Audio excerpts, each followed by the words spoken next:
away. All right. Hello, everybody. Looks like we've got James on here too. Hi, I'm Elan Lipton, and as our amazing host just let you know, we are here to talk about Blazor Hybrid, and we are doing a hybrid talk. I am here in the studio, and off to you, James. Hey, I'm James. I can't see you. I'm following the Steadicam behind the scenes, so maybe Cam can update that. Who knows?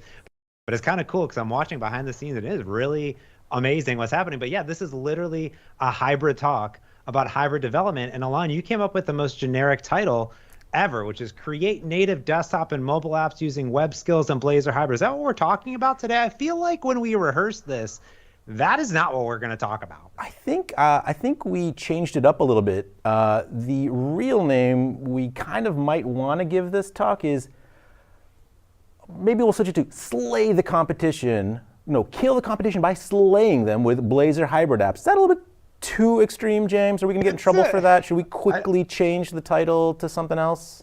How about tips and tricks for building hybrid apps with Blazor and .NET MAUI? Like, I feel like that's like really clickbaity on YouTube and things like that. No? Yeah. I think that could work. I think that could work, James. Maybe we narrow it down a little bit, even more, because we only have 25 minutes, Alon. Like, what about just top tips? Four top tips? Do you think we can do four? Let's give it a shot. I think we could do four. Yeah, I'm really excited because, if you know my background, I come from the Xamarin and .NET MAUI world, and Alon literally works on the Blazor hybrid team. I think he built half the thing and all the amazing things, which is cool. So you got web development, you got client development, as Maddie would say, PB&J, or if you're like me, peanut butter and more peanut butter. Because I'm a .NET developer, it's all, I think that's, when we think about it, .NET developers, we just, or jelly and jelly, just live your life, I say. Because I think the dream and what I love being a .NET developer is because I can build for any single platform, and you can build for any single platform, whether it's, web, desktop, mobile, games, IoT, AI, and mix and match that technology around. You can build an amazing IDEs and code editors, build on different operating systems for different operating systems, and really get involved in the community and take advantage of the amazing ecosystem. And we're going to focus on this peanut butter and jelly right here, which is the web and desktop and mobile. We call it client development. Often you hear clients, but that's really for clients, like, your phone or that desktop right there, or my desktop here that we're talking about. And normally these worlds are split apart, right? Like I just said, like I'm a client developer and Alon's like a web developer, but why can't we work together, and why couldn't Alon build desktop and mobile apps, and why couldn't I build web applications using similar technologies? So ASP.NET Core, right, is a series of different services and web UI technologies. And the one that we like to talk about is all of them, but the one that I love talking about is Blazor. Because for me, the power of Blazor is really tapping in to building rich web applications with all C#, so I don't have to learn JavaScript. So I think coming from the client world, Alon, it's actually very natural for me to build Blazor applications because as a client developer with .NET, I'm in C# every day. Does that make sense? Yeah, absolutely. And one of the things with Blazor also, so as you mentioned, you get to stick to C# and Visual Studio, which we know a lot of folks are very happy with. And there's a huge ecosystem of components out there. There's a lot of knowledge and docs and tutorials, videos, sessions from past .NET Conf. There were some sessions earlier today that folks can watch on demand a little bit later. And everything there that you see that says Blazor on it applies equally in this session as well. As long as it's talking about building Blazor components, rendering some HTML, handling events in the background, all of that makes just as much sense in everything that James and I are going to talk about here. Yeah, and one of the powers of this, right, no matter what you're building, whether it is with Blazor or something else, is .NET Razor components. So those components, this really swath, this amazing, rich ecosystem of Razor components can be shared anywhere. So if you're already building MVC or Razor page applications, those can come over via the Razor components into Blazor applications. And what we'll show you is to more places as well.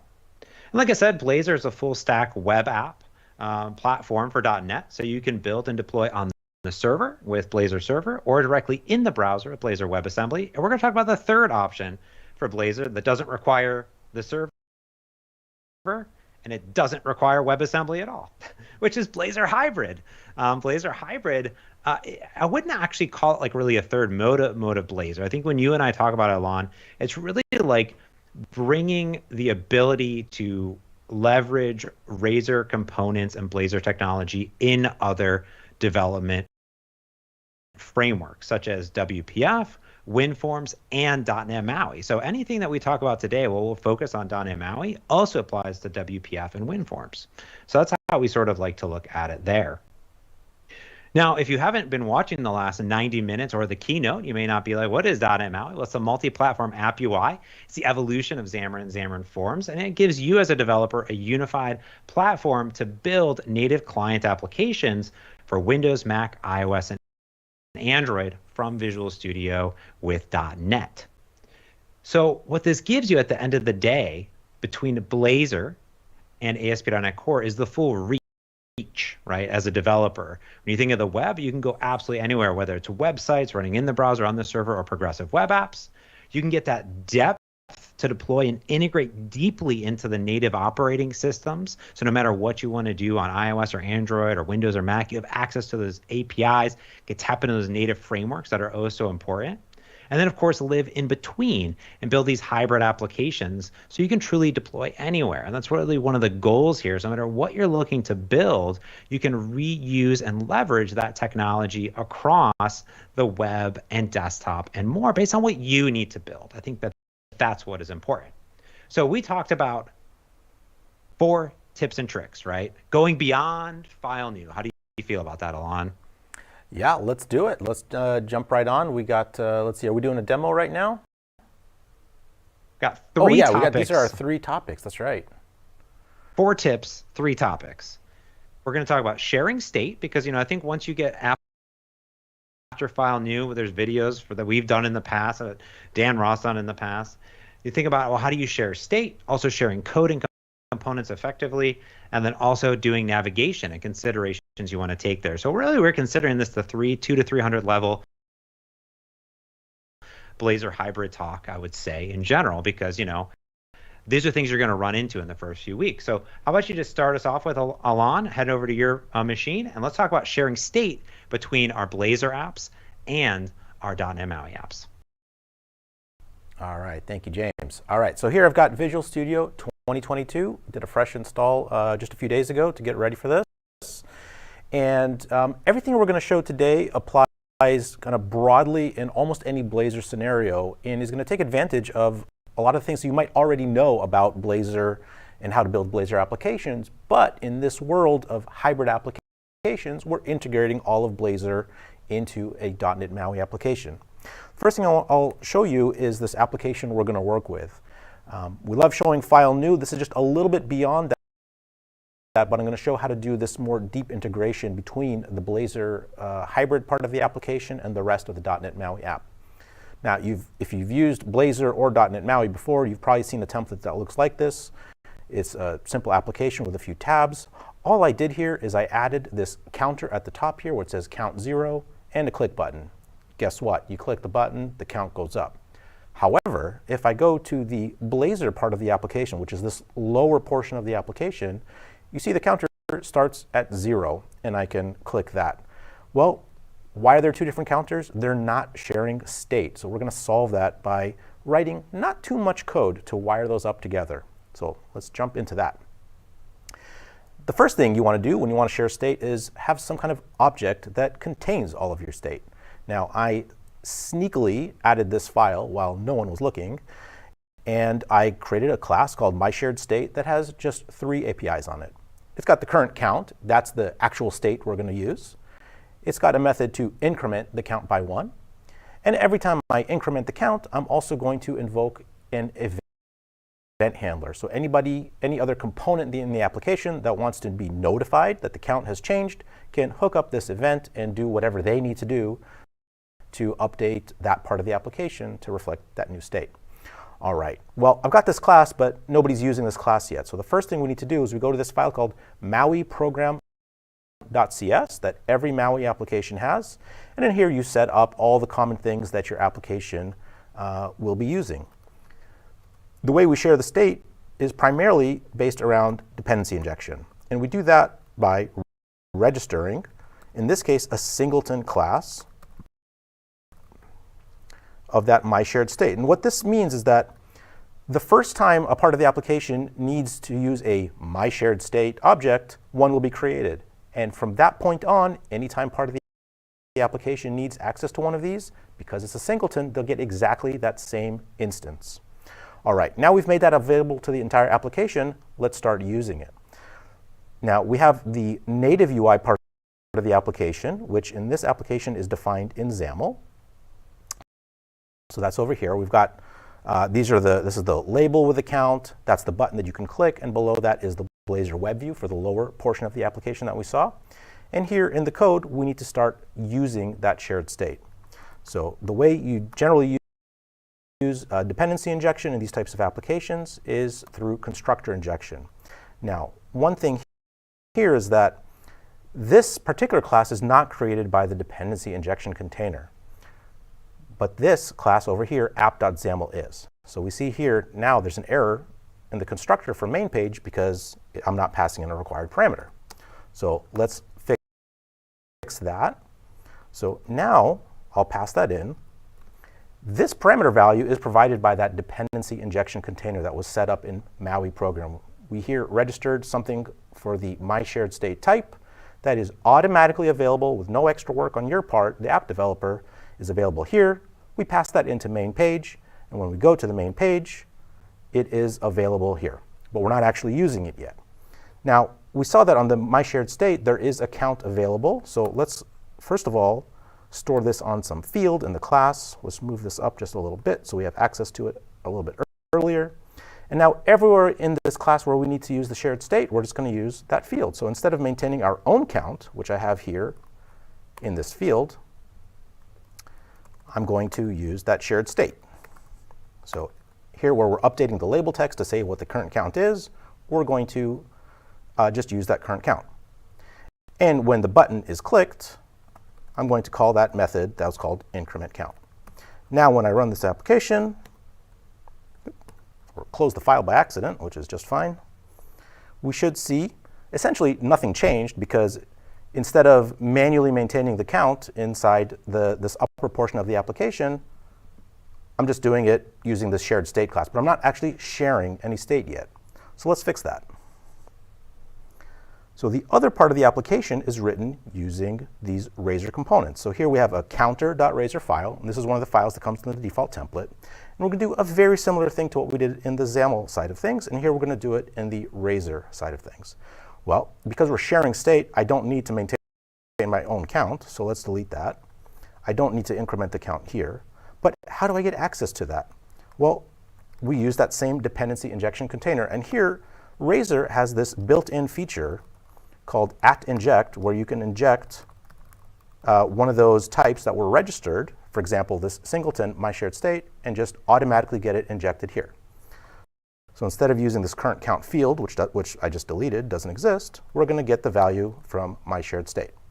And whenever the value is incremented, or the button is clicked to increment, I'm going to go to my shared state object, and we'll run this application, and we should have some, emphasis on some, shared state. Let's check it out. All right, so here I'm going to click the button, and it's incrementing. It's updating that shared state object. The count is 7. I'll go to this counter here, and sure enough, the value here is 7. That is wonderful. But when I click this button, this lower counter is updating, but not the upper one, until I cause it to be updated by clicking this button. So the count is 7 now. I'll click it, and it jumps up to 18. And as I click this, only the upper one is updating. So they're sort of sharing state, but nobody's listening to this event to update the UI. So I can update each one individually and pick up from where the shared state left off, but they're not updating each other. And that's the last little bit here that we need to wire up. So let's see, which one will we do first? Let's go back to the XAML side of things for the native UI. Well, if you remember on this shared state object, every time the count is incremented, I've got this event handler, but nobody's listening to it. So that's how we're going to solve this problem. So here in the XAML side of things, I'm going to go to this.mySharedState, and go to the count changed event and register an event handler. In this event handler, well, I could just throw a not implemented exception, but instead what I will do is I will call my update label text method. This way, no matter where in the application somebody somewhere somehow updates the count, I'm going to update my label text. And this is just using very standard kind of XAML patterns where I update some binding and then let the XAML engine know that, oh, some property has changed, this one in particular, label text, so go update the pixels on the screen. So the XAML side of things is taken care of. And we do a very similar thing inside counter.razor. So here, I need a place to kind of listen in and wire up some event. And so in Blazor, we can do that in onInitialized. And I'll write essentially the same code as we had before, or at least conceptually the same. I'll hook up. Here I'm going to just do it inline, wire up an event handler. See if I got the syntax right. A lot of interesting characters there. And here, every time this updates, well, I could call this built-in Blazor API called state has changed, but I'm going to be extra safe, and I'm going to call invoke async, which guarantees that this API is called on the right thread. Nearly all UI platforms, including Blazor, WPF, WinForms, you name it, you can only do UI updates on the UI thread. What this invoke async built-in call says is make sure that we're only going to update the UI on the UI thread. Now we'll run this. James, are your fingers crossed? Fingers are crossed actively. All right. All of them. Very good. So now we have two parts of the UI. We have this native part of the UI up here on the top using MAUI buttons defined in XAML. I've updated the count. Let's get some other number. We've already seen 7. Let's get it to 12. When we go here to the Blazor part, it starts at 12, but we already had that. But now, every time I click this, because we're sharing state and all parts of the application are listening to the event, no matter where I click that button, either I'm changing the state up here in the XAML world or I'm updating it down here. We have this unified shared state all across every part of the application. And the same pattern applies whether it's a Blazor hybrid application in .NET MAUI, or using running on WPF or WinForms, or if you want to integrate the same model in any other system, this is just standard C# code. If you've written any C# code in your career or in your hobbies, you've seen code like this. There's nothing special about this, and then it was just a few lines of code in the XAML to wire it up with the count changed event, and a few lines of code to update it on the Blazor side of things. So there you have it, shared state. Let's go back to James's slides. Yeah, what I love about this, Alon, is that, like you said, this is just C#.NET code. This is just like sort of like how in concept you would do it. Now, there are, of course, some amazing community packages out there you might find that are doing state management, other things like that. We're going to talk about some of the core concepts inside of a Blazor hybrid application with .NET MAUI. But the same concepts would actually be true if you had a Blazor app and a .NET MAUI app using Blazor UI, because the next thing you want to do is probably share some of that UI and some of that state across not only your app and the UI components inside of it, but also between multiple apps in general, right? Some of the same infrastructure. So we're going to talk about sharing code and components across web and your .NET MAUI Blazor hybrid apps. Because what Alon just showed, if you saw there, is that he showed a single .NET MAUI application using Blazor hybrid for the UI. So there's nothing special. There's just out of the box, here's what it was. But what you think about is that you probably also want to build a web application and share some of the business logic, like your models and view models and RESTful service calls and controllers and things like that. And then you also probably want to share some of the components. So how do we do that normally, Alon? How would you normally share code in the world of .NET? Absolutely. So there's two types of projects that come in very handy for sharing code. The first is one that I would wager every single .NET user ever has used, and that's a class library project. It's just a way to package up C# into a DLL or a NuGet package and share that amongst multiple projects that you own, or publish it up to NuGet and share that with the rest of the world. And that's a great way just to package up any C# code. The next one is a Razor class library. That's how you package up the same type of Razor files that we just saw that I was working on in the previous app. You can package those up and share your UI, your rendering, static assets such as CSS or HTML, images and so forth, and package those up and share them amongst multiple projects, or even within your entire company, or with the world as a NuGet package. Oh. So what this looks like in practice is that you have your Blazor application and your .NET MAUI application.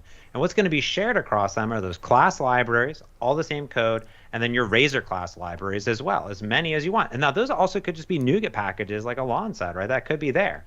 But sometimes you want to access native APIs, right? So for example, connectivity or geolocation or sensors.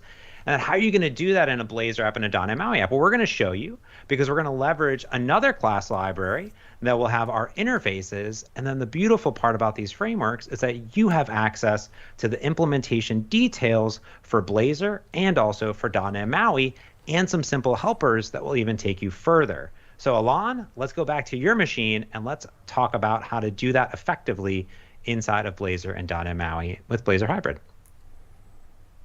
All right, so here we're back on my machine with Visual Studio, and this is an application that James wrote for monitoring air quality information. So just to show you what the application does is you can enter a location. Let's say we got Seoul, we got Boston, load up the data, get the air quality information. This tells you how healthy the air outside is to breathe. Let's see if our internet's working. There we go. Oh boy, Seoul, you better watch out. In Boston, my hometown, the air is wonderful. Go and breathe as much as you can. We got Maddie over here off to the side. She is very happy about that. That is wonderful. So this application, this is a .NET MAUI application built using Blazor Hybrid. This same application, we also have a web version of it written using Blazor Server. And when I get that up and running, you'll see exactly the same UI. So we'll go here, we'll even show that maybe the air quality has changed in the last few minutes, I don't know. But we'll check Seoul, see if the air is all doing all right. All right, not too great there, so watch out, any of you .NET developers out in Seoul. Be careful when you go outside. But you see it still has the same UI. Well, how did we do that? Well, we've got this solution here, which by the way is up on GitHub. We'll share a link to that a little bit later, where we've got some shared class library components and some shared Razor components. You see here, these Razor files, it's the same exact Razor files that you'd use anywhere in your application. And this is that air quality information table. And this is just running regular old HTML using Blazor syntax, but we wanted to use the exact same UI amongst multiple different applications. Now, let's see, what did we want to show in here? We've got, let's see, I'm going to jump straight ahead to the sharing the connectivity information. One of the bits that we thought was really important in our application is, if I go back to the hybrid version, is for the application to be aware of the machine's network connectivity status. So when I run the .NET MAUI application one more time, hopefully your machine has internet access, because that's where it gets the air quality information from. But, so here we got this working, and we're going to refresh the data, and it's going to load Boston with that beautiful, beautiful air. I'm going to launch my developer tools here. Actually, you know what, let me do this for the Blazor WebAssembly version first. So launch the Blazor WebAssembly version, set as my startup project, get that running. So this is the third version of the application. So here it's working just fine. Add a location, load the network inspector tool, refresh the data. You'll see here it's making a web request to get air quality information from the back end using Azure Functions. But if I switch and say, oh, actually, we're offline, you see the application immediately reacted to that and disabled the UI. If I go back online, the application wakes up and we can enter more locations. So let's check out Seattle Air.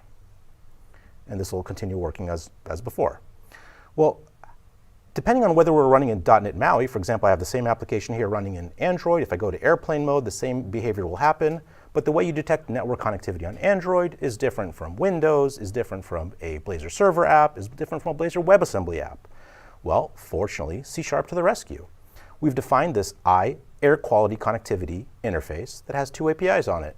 Get the current status of connectivity and let me know anytime that it's changed. We're going to use exactly the same techniques we did earlier for sharing state.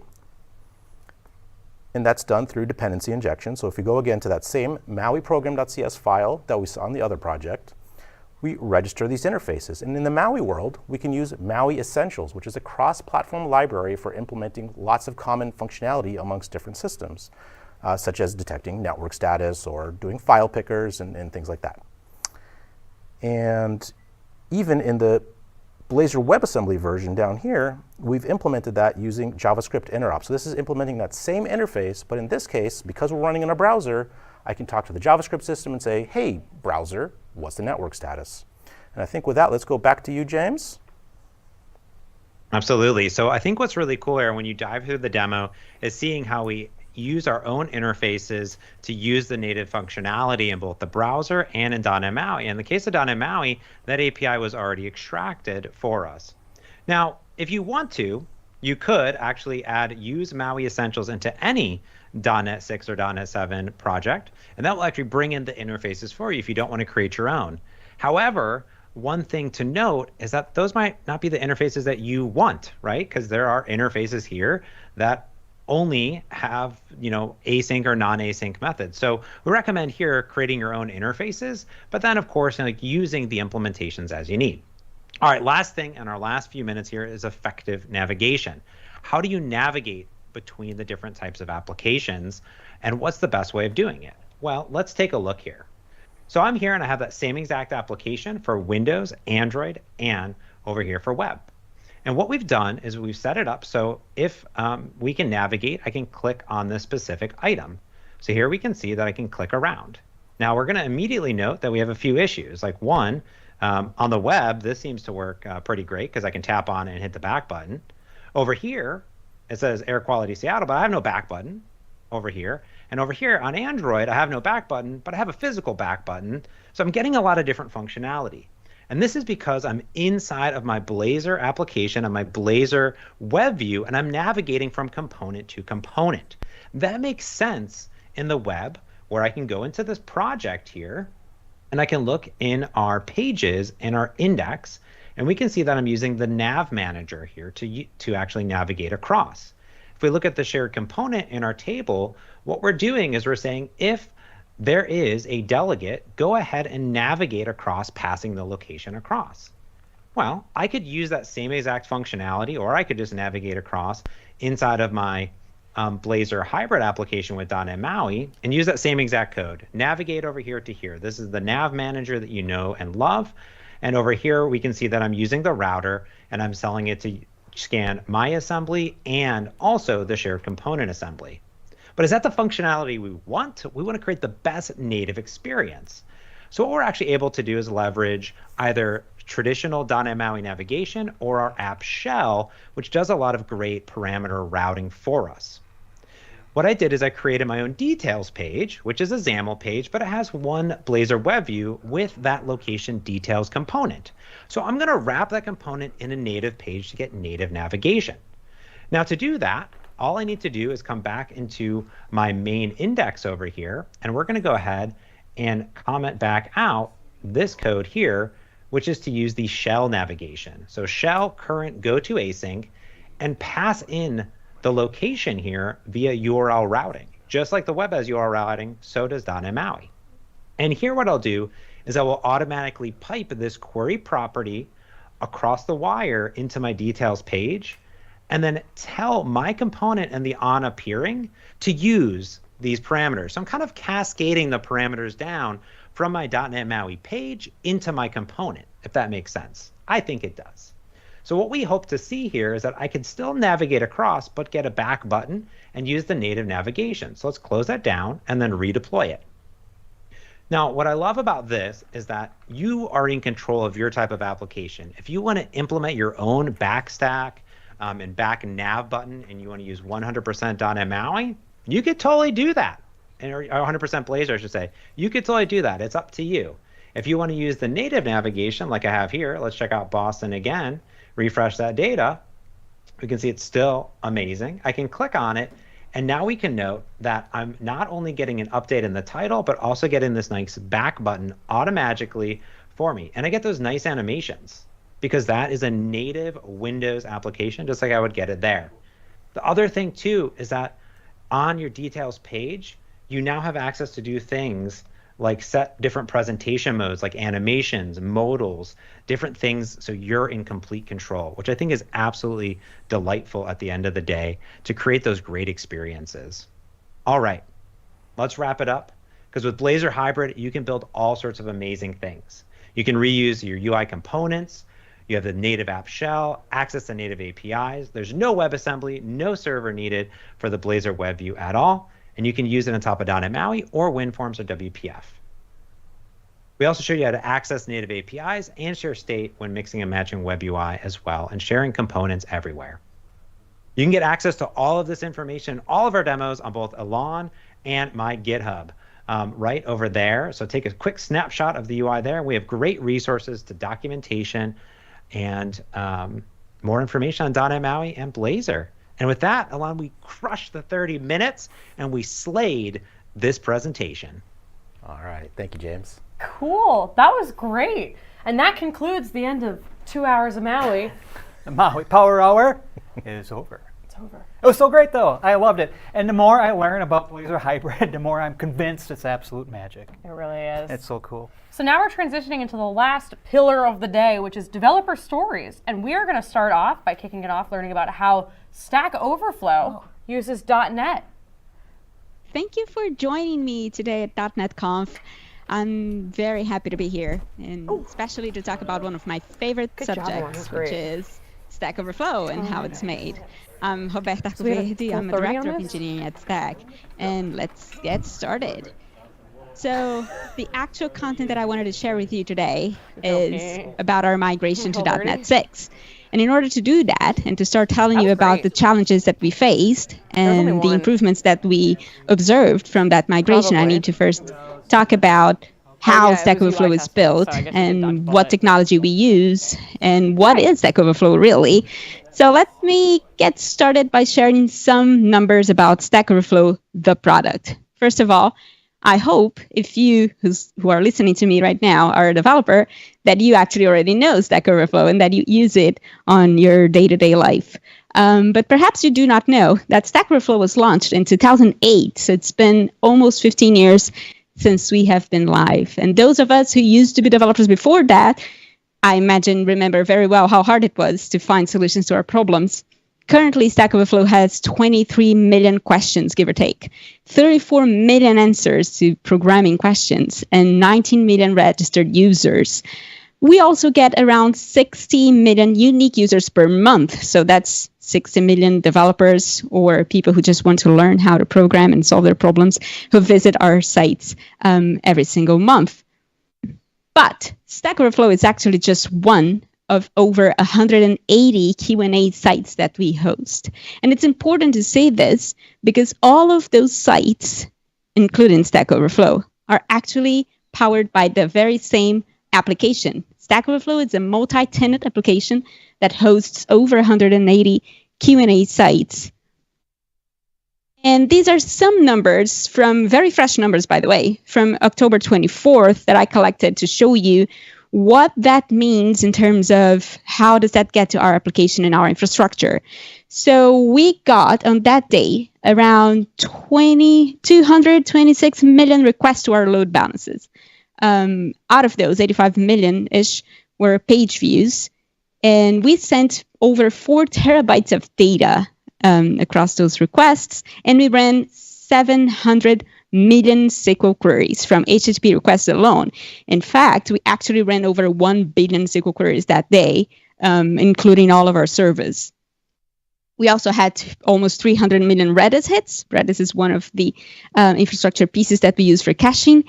And we did all of that. We took all that traffic. We served all of those requests with an average render time of 24 milliseconds for our hottest path, which is the question page, right? The one that you all know when you Google for something or you Bing for something and click the links, click the results, and find a solution to your problems.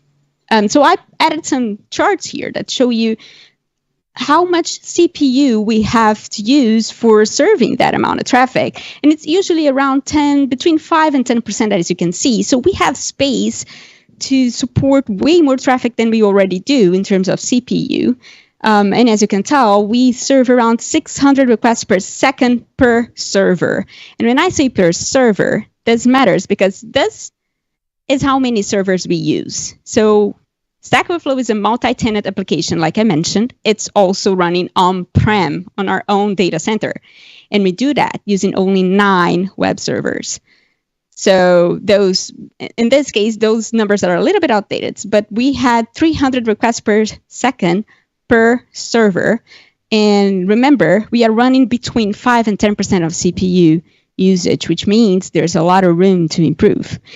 As far as our databases go, we also have a very lean on-prem data center setup, a very lean infrastructure setup. We use only 4 SQL servers. For Stack Overflow alone, the Stack Overflow website alone, we use 2. It's always one primary and one replica. So everything on Stack Overflow and everything on our infrastructure is redundant. Those servers are really beefy. We have 1.5 terabytes of RAM. But remember that together, those 4 servers run almost 1 billion SQL queries per day. So that's a lot of queries, and that's a lot of things that we serve in very lean infrastructure. And you might ask yourself how we do that. And we do that by prioritizing performance. We have a very optimized code base. We run on .NET since the very beginning. In fact, when we launched in 2008, we were already a NASDAQ MVC 1.0 application. But this talk is not exactly about Stack Overflow and its infrastructure and how we run it, but also about our migration to .NET 6, which is one of the initiatives that we ran this year. Before we go into the .NET 6 migration, however, I wanted to show you some interesting numbers from our previous migration, which happened in December 2020. And that was when we moved from .NET 3.1 to .NET 5. As you can tell, in terms of CPU, I didn't even include CPU here because we didn't really observe that big of an impact. But in terms of memory management, we had a lot of improvements in how the heap size is managed, but also the large object heap, generation 2 objects. As you can see down on the bottom of the page here, I have the Gen 2 charts.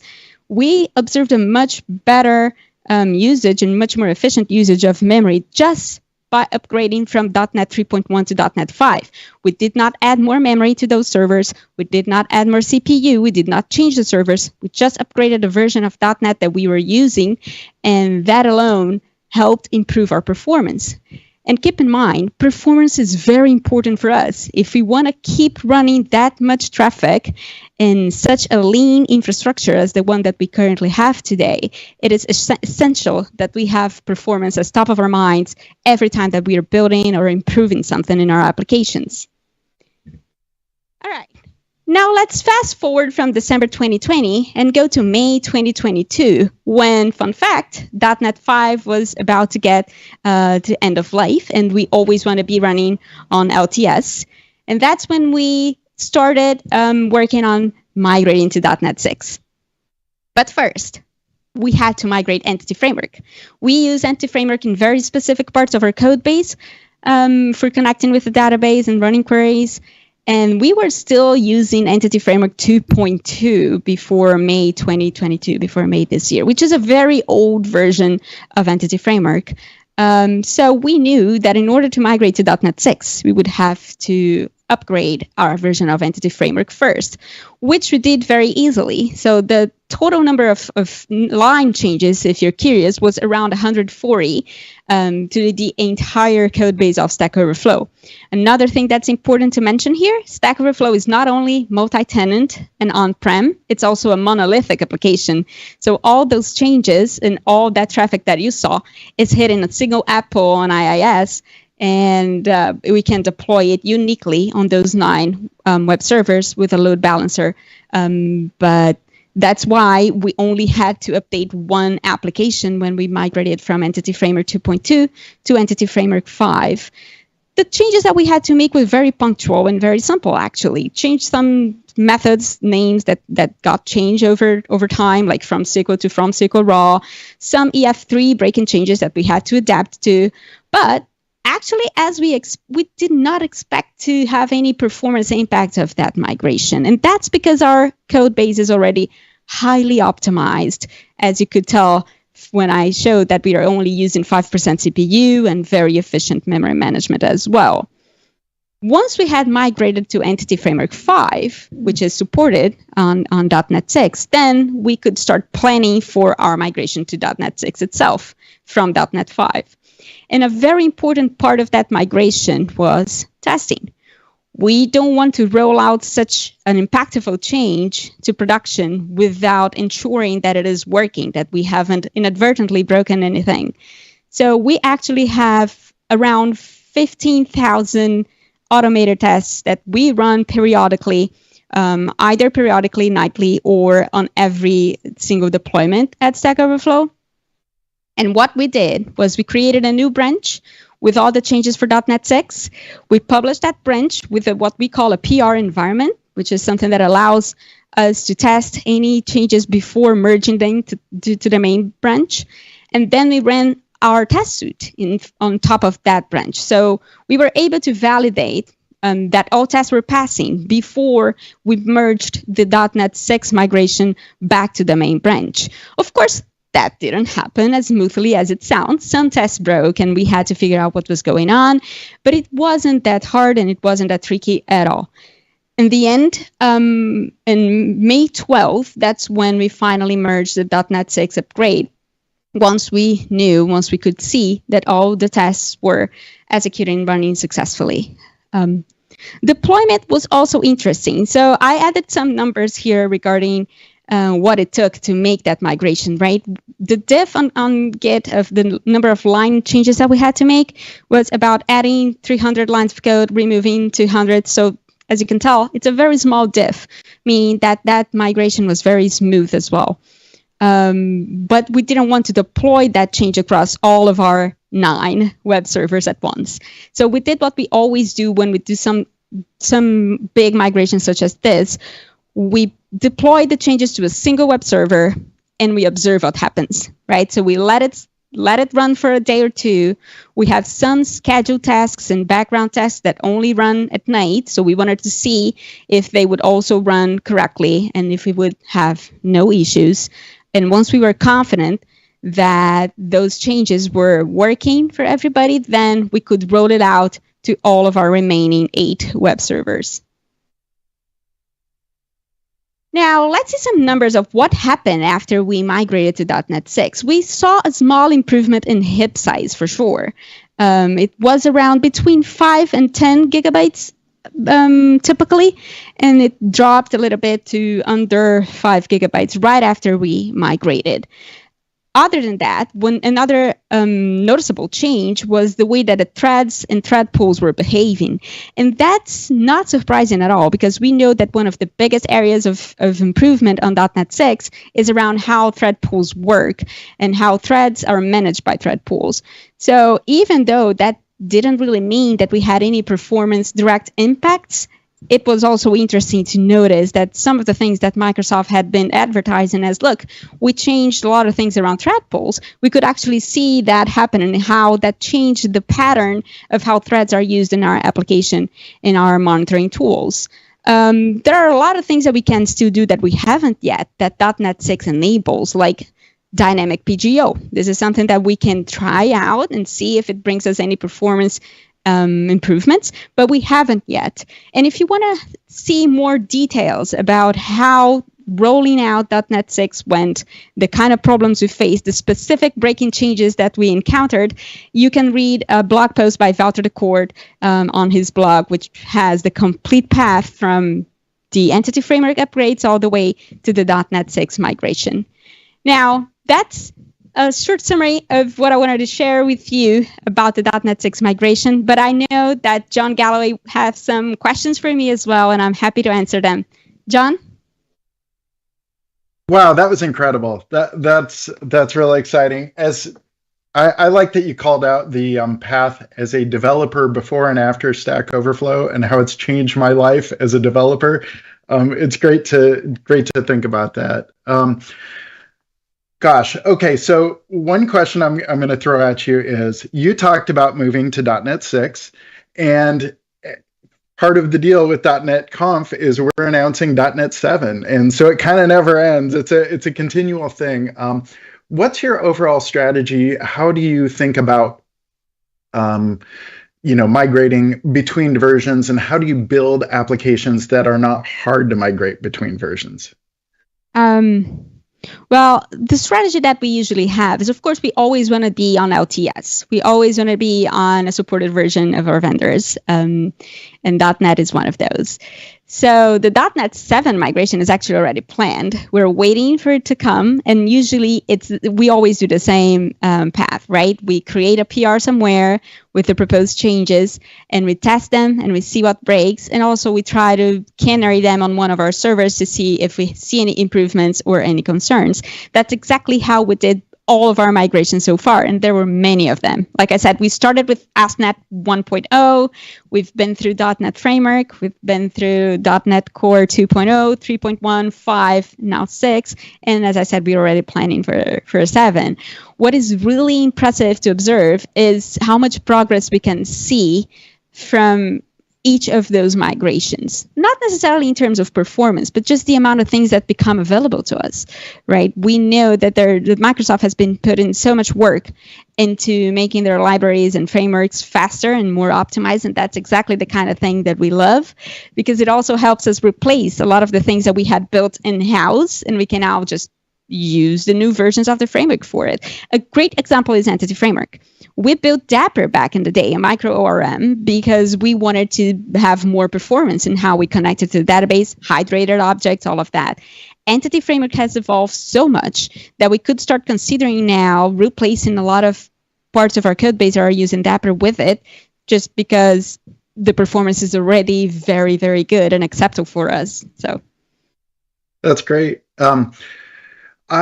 So an interesting thing that I like about your presentation and overall strategy is when I talk to people about migrating between versions, some of them get overwhelmed because they'll see all the new features and think that they need to use those in order to update. But it looks like what you're talking about is doing a very lightweight update and basically just get on the new version, and then that unlocks the ability to use the new features, but you don't have to use them in order to update. I guess that was more of a statement than a question, but so yeah. No, but precisely, like another example of that is the routing system. Like the routing system on ASP.NET and controllers has been rewritten or refactored or improved over years. And we had written our own routing mechanism back in the day that we didn't need to replace right away, but we could, especially with .NET Core, which makes it's so pluggable. You can use, we can attach your dependencies in a way that's very flexible. So usually our main goal with the migration is let's just update the framework. Let's just put it out there, but doing as little code changes as possible just to make it run and to make it work. And then let's assess what are the new shiny things that we can start incorporating. And that's progress that happens over time, not immediate. Of course, like I mentioned, we always want to be on LTS. So for .NET 6, as if you were watching closely, we migrated on May 2022, which is when .NET 5 became end of life. So we actually delayed a little bit on that one. But usually we'd like to be like at least a couple of months in advance so that we don't risk going end of life in any case. Cool. So you mentioned kind of a monolith architecture sort of setup. You do have some microservices internally, right? For things like, I don't know, search and tagging and that sort of stuff? Or not really. No, we don't have microservices. Well, at least it really depends, because microservices is it's a tricky word to define, right? Yeah. Different authors have different definitions. We do have services, though. So there are some parts of the main code base that have been, over years, have been extracted and became isolated services, like emailing, for example. We have an email sending service. It's not part of the monolith. We just call their APIs, and that's it. There's others, but the main application, the Q&A site everybody uses and loves, that's a monolith. That's a 14 years old monolith that has been continuously improved. There are, however, of course, we use services for other things. Like we have our Kubernetes cluster that we use for powering the PR environments I mentioned. So every time that you want to have to spin up an environment on your PR for sales, support, PMs to test it without having to check out your code and run it locally, That's powered by containers and Kubernetes, but it's not microservices. It's just how we use those platforms and tooling that's usually associated with distributed systems. But Stack Overflow is a monolith, and it's deployed as a single package in over those 9 web servers that I mentioned. Okay.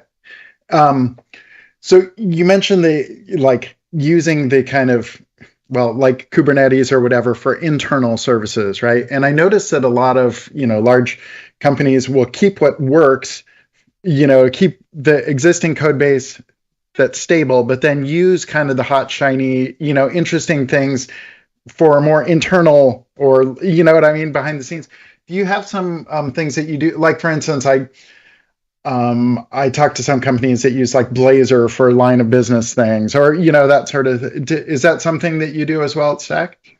It is, absolutely. So I'll give you an example. We use Dapper, not Dapper, our open source library, but Dapper, Microsoft Dapper, DAPR, for some of our internal services that our platform team is building for powering things that should be shared across all the company, right? We don't use that on Stack Overflow code base, however. So it's really interesting because then we get to experiment with the new shiny things and assess what is worth incorporating or what is worth adding to the main code base into the monolith or not. We try to have a very pragmatic approach to those things, however, right? So instead of asking, okay, this is new and shiny, should we experiment with it? We always try to ask the question, what problem are we trying to solve first, and whether or not our existing tooling and platforms can solve it. But I think that if you do not experiment with the new shiny, then you also hinder your ability to innovate and hinder your ability to incorporate new things that could actually make your life easier. I think that strategy of using internal services and tools for experimenting with new technology is absolutely a winner. Cool. Okay, I think your story is really interesting because you worked as a developer at Stack for a while before moving up to director. What are your experiences just kind of in general in working with .NET? Like, do you have any stories or thoughts on that as you've seen .NET kind of progress over the years? Oh, yeah. I've been a .NET programmer since the beginning of my career as an engineer, honestly, since 2004. So I've seen a lot of change since I joined Stack Overflow, and I joined in 2014. So I've been there for almost 9 years now. I think when I joined, we were still on .NET Framework. Can't remember what specifically version of it because it's been a while. But for sure, I have seen a lot of progress and evolution over the years. Perhaps the biggest one has been .NET Core, indeed, right? The ability to run it cross-platform, the ability to make it run in containers as easily as we did for our PR environments, for example. That has been a game changer and an enabler of a lot of things. I'm what I would call a junior manager. I became a director of engineering in January, so it's going to be a year. But I am a software developer and software engineer at heart. It's great to be able to have a different kind of impact as a director, of course. But if you couldn't notice from my presentation, I'm still very much hands-on and in touch with our technical side of things. Cool. So seeing that kind of perspective you have, both, having grown up with .NET and then also like now, managing and hiring and that sort of things. What sort of advice would you give to new .NET developers for looking at their career and, thinking about like someday applying to work at a company like Stack? Well, usually the first advice that I give to new engineers, regardless of the stack that they choose, is pick one thing and go deep in it, right? So C#, .NET, ASP.NET Core perhaps, pick that, understand how web applications work, understand how ASP.NET Core abstractions work on top of how the web works, and then go deep on C#, understand, start small, of course, start with the basics, understanding of the language, and go deep, go into memory management, go into improve your expertise in terms of depth. And then you can think about breadth as well, right? But it is important to pick one thing and do it well. For Stack, one of the things that I always tell, of course, less experienced engineers or junior developers or people who are starting their careers is be as pragmatic as you can in terms of the technology that you pick, but also in terms of how you approach technology. I think that's one of our biggest advantages as a company, is that we've always valued pragmatism over dogmatism. So when we pick a technology, when we pick an approach, when we pick a migration such as this, we have a reason why we're doing it, and everybody understands the reasons. It's not just because everybody's doing microservices now, so we should as well. That's not a good reason to go into microservices, but it's also not a good reason not to. So if tomorrow we find out that we actually want to split Stack Overflow into a lot of small services because that allows our organization to scale better, we can do that too. We're not locked down into any of the approaches. That's what pragmatism is all about. And this has nothing to do with experience. It's more about how you handle the problems that you are given as an engineer. So it's the kind of thing that I would highly encourage even less experienced engineers to start practicing as they learn new technologies and as they start coding new programs as well. Cool. Okay, so you mentioned the dogmatism, pragmatism kind of balance, and one thing that always reminds me of is testing. There are very different approaches to testing. It's obviously a very practical tool, the way you're using it to handle your migrations. It's also something where people get pretty dogmatic. What are some general kind of testing philosophies and implementation at Stack? It's very funny that you mentioned testing, because fun fact. Up until perhaps 5 years ago, we didn't really do any automated testing. And the reason why we didn't do any automated testing is because we didn't have a private site like we have now with the Stack Overflow for Teams, which is private Q&A, and all of our products were publicly available. And guess what? If you ship a bug to Stack Overflow, you hear about it on Twitter in 5 minutes. So the feedback cycle that we got from testing, we got much faster from our community even, and it was okay to fix it forward. That changes when you have paying customers and SLAs, and that's when we started to really invest in automated testing. I mentioned we have around 15,000 tests right now.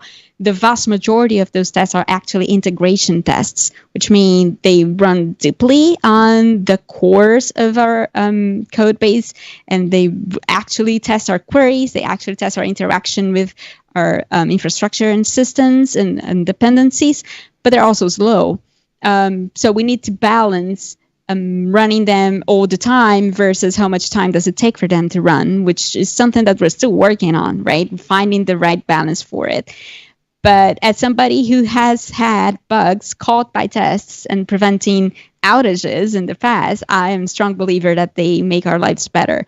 And the more tests and the more confident you are in your test suite, of course, the easier it is to introduce new changes. Cool.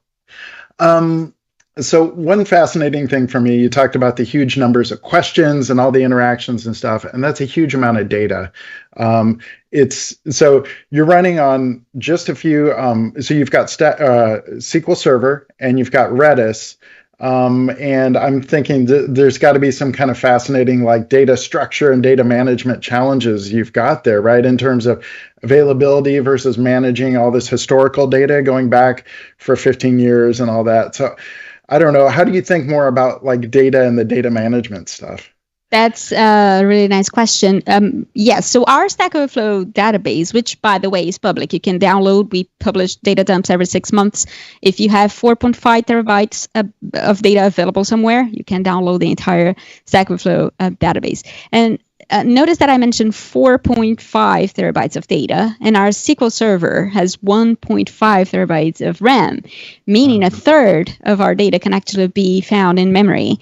And that makes querying them much more efficient. They're also using SSD as hard storage, but which is also much better and makes it much more efficient. But on top of SQL, the only thing we have for search on Stack Overflow is we use Elasticsearch for indexing our data. In case you ever use our in-app search mechanism, that's where you're hitting. But people are usually surprised when I tell them that the question page, which is our hottest path, the one that renders in 24 average milliseconds, is not cached at all. So that page, every time that you open it, it runs 4 different SQL queries for rendering 4 different parts of it. And each one of those queries need to run in under 0.1 milliseconds. That's like the hard limit that we have for that page so that we do not degrade performance. So we invest a lot of knowledge and time into ensuring that our databases are as fast as they can be. We have an amazing team of DBREs who take care of our baby SQL servers. And it's honestly a lot of experimentation. Run it, find bottlenecks, remove the bottlenecks, do it again. That's how we got to the state where we are today. We used to cache that page, and then we realized that we had a lot of cache misses instead of hits. And caching was actually just making code more complex. So we removed caching, we made everything simpler and faster. Wow, that's awesome. I've got 1,000 more questions I'd like to ask, but we're pretty much at time. So I really appreciate this. I'll turn it back over to you to wrap up. Thank you. All right. Well, thank you so much, John. And thank you, everybody, for having me. I hope you enjoyed it, and enjoy .NET Conf. There's a lot of great stuff coming. Oh, that was great. Maddie, I love seeing how .NET is being used in the real world. It's so interesting. It's so cool. I mean, even the dotnetconf.net website is built with .NET. That's what the ending means, .NET. That makes Don't you sense. think? Don't you think? That It would has to make be. sense. It has to be. That's pretty cool. I mean, we use .NET not only at Microsoft, but in companies, as you saw, like Stack Overflow outside of Microsoft, Yep. all over the place, in embedded devices, for websites, for all these things. But our next customer story, or whatever this segment is one that's very near and dear to our heart. Not .netconf.net, but .net, and how that was built with .net. With .NET, the all-new .NET. Whoa! So let's turn it over to Myra. Hello, everyone. And I'm supposed to be here talking about... Sorry, had to change my shirt. I just got in. Oh my gosh, I was gonna say I'm supposed to have a partner here. Yeah, I recorded the last session from home and I had, yes. Anyway, Okay, I'm here. I'm glad you made it. Yes, I'm All excited to be here. So my name is Myra Wenzel. I'm a program manager for the .NET website, and I invited John to be here with me for this talk. Yeah, so I am a ASP.NET developer. I'm also teammates with Myra, and I love to write .NET code. And I'm doing a lot of program manager stuff, but anytime I get a chance to write some ASP.NET code, I'm like, yes, let me do it. So I get to be basically a junior dev on your team, which is so fun. Way better than junior dev.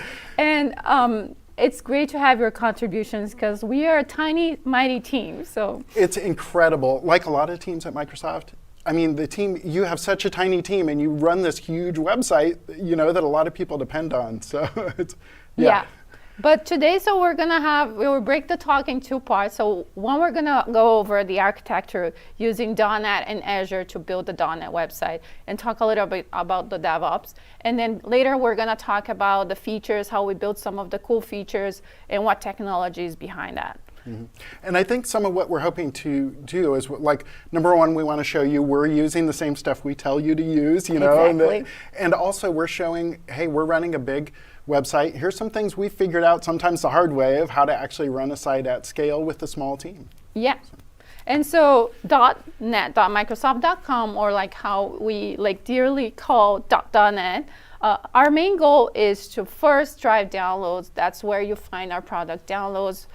We have our latest .NET SDK and runtime there for you to get it right now. It's also our entry point for new developers and decision makers. So if you're getting started with .NET, that's the place to go for you to find learning tutorials, learning paths for you to get started with all the goodies that like .NET MAUI, Blazor, console apps, whatever you name it. And it's also our marketing site. And behind the scenes, we use Razor Pages, Blazor. We have some legacy React components that we are converting to Blazor now. So hoping next time we can share that, and some Azure functions too. And we are currently using Azure App Services to host our site. And so we have a P2 V2, like our V2 pricing tier. So it's like 2 cores, so it's like not like super expensive. And as we said before, it's a tiny team. Like our core team is 1 PM, 2 developers, and 1 analytics and SEO person. So it's like a very small team to run this like 24/7 site. And just to give you an idea of scale, our site received in average, like for the past 6 months, 18 million page views, and we had around 5 million unique visitors each month. So let's jump into the architecture a little bit. So we have, as we said, we have all of those components on Azure running .NET code. And so we have 3 environments. And so we're running on Azure Front Door as our CDN.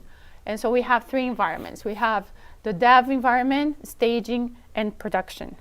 And our production has an auto failover. So in case we have a failure in production, it goes back to staging automatically. So after a few seconds, it lights up. And so the 3 environments are the same. The 3 environments are the same, and then we have like our pipeline will go through each one of them and update automatically. Yeah, we're figuring out. My screen's not projecting, so we may be stuck with yours, but Oh, okay. it'll be fun. All right. I was like, what's going on? All right. And so we have several pipelines, one for each project that we have going on the site. And so one of our main pipelines has a multi-stage process. So we have build and publish, which will like test if our code is passing through the code check-ins. Then we have something that we'll explore in the next slide about deploying a preview site that we have. And then we have some accessibility scans and our localization pipeline. But we also, at the same time, we run a preview version pipeline. And that allows us to, like, at the same time that we are running the site on the stable version, we can run the preview at the same time on a separate pipeline. And so that allows us to test the product ahead of the release. And we managed to even catch some bugs for .NET 6, so for the previous release, early enough so that like it was like we would report back to the product team and make sure that it's like we are delivering a good product. So we use the .NET website as like a dog fooding exercise for us too. So you can always scroll down on the .NET website, and you'll actually see the version you're running, and you're running all the live previews, which, like you said, so you're running it at scale, and you catch some pretty complicated issues sometimes too. Yeah. So. But we like for .NET 7, it was pretty smooth. We Yeah. didn't get any bugs this time. So that whole pipeline thing and your release process is really nice because for me as a developer, I don't worry that I'm going to break the production site. You know what I mean? Yes. And we'll talk about this a little more in a second, but you can actually preview things, you can watch it go through staging, and have some confidence that when it goes to production, it's ready to go. Yeah, and especially like the staging step, like when we have like some like big releases, like the redesign that we'll talk later. We tested first on staging, and then we caught some bugs that like, oh, okay, we cannot push it to production. Let's fix it before it goes live. And so it's super important for our process. And so one of the steps that I mentioned in our pipeline, which runs on Azure DevOps, is, but our source code is on GitHub on a private repository, is that this preview pull request side. And so we had this idea of, based on what like the docs team has been doing for years, to have a review site of our changes. And so each pull request that comes through our repo, it will generate this staging, this like review URL.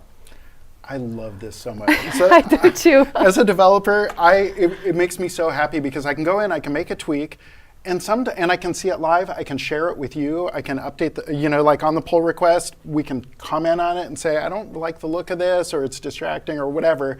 And you can actually see the live site for every single pull request. It's amazing. Yeah, and sometimes like even the tiniest change will cause some issues.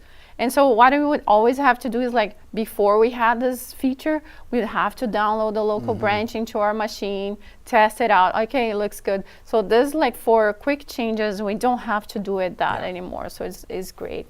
And so let me share here. Let me see where.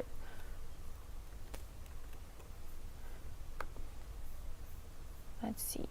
While you're doing that, I just have to say the production team is amazing. My screen wasn't projecting. They were like behind the scenes and getting it all so working. Now, how can I get this to show what I want? If you... Maybe I have to get You have out to of, stop presenter view. So here's the pipelines, our YAML file for this preview slot PR.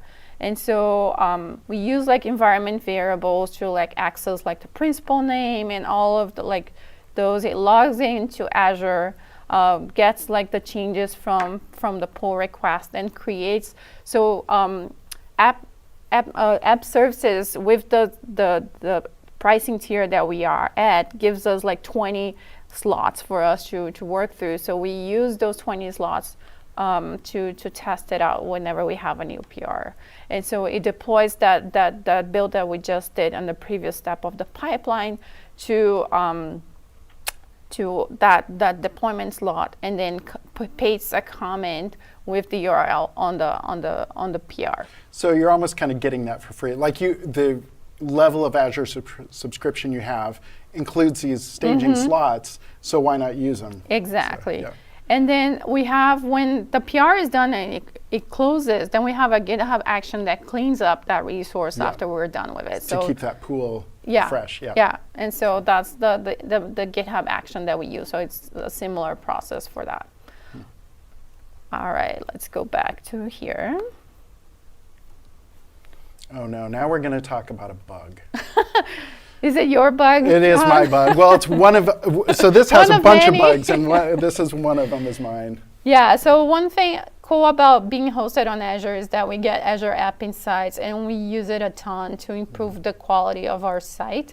And so like here, we kind of have a time, like I like to keep track of how our metrics are going. So this is one of the views that I have. And so I have, like we have been pushing for reducing, getting like as close to zero as possible with like our exception like handling.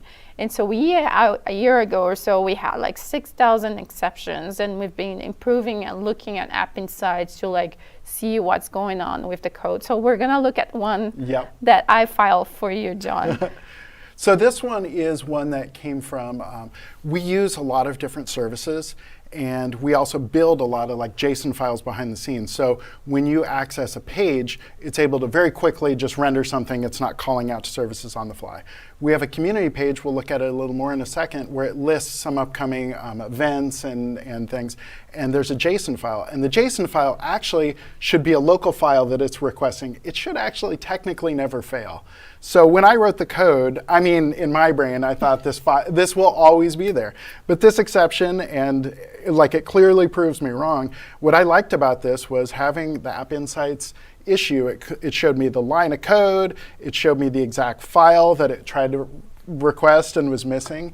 And so on the next slide, we'll see it was a very simple like fix to go in and just check and say, and the way that this was shown, these were a list of events. And so if we can't load those events, just render the rest of the page. Like it's, like don't bomb out, just render the rest of the page. So here I just check and I say, go get it if it's empty. And nerd note here, I used enumerable.empty because that's supposed to be the most performant. So anyways, So, but this was a great example of using App Insights to very kind of efficiently go through.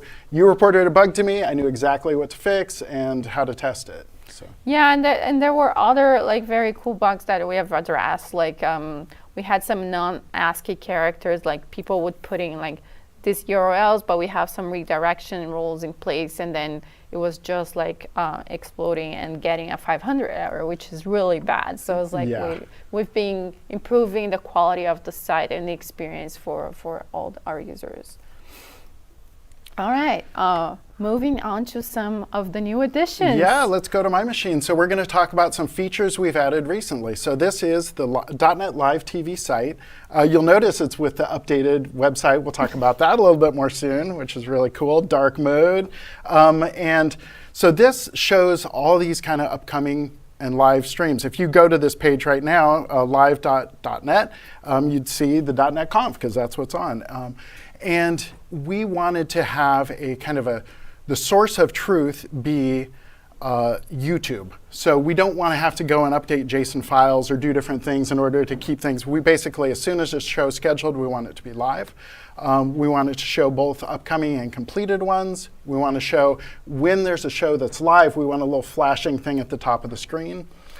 Easily scale to add more shows. We've scaled up and scaled down shows over time. We also collect metrics and generate reports. So a lot of stuff. So the system we put together for this is we have an Azure function. It queries both YouTube, it hits the YouTube APIs, and it also hits the some JSON files, and then it sends those actually over to Azure Search. And then the website consumes that. It has a Blazor front end, hits a function that reads a JSON file.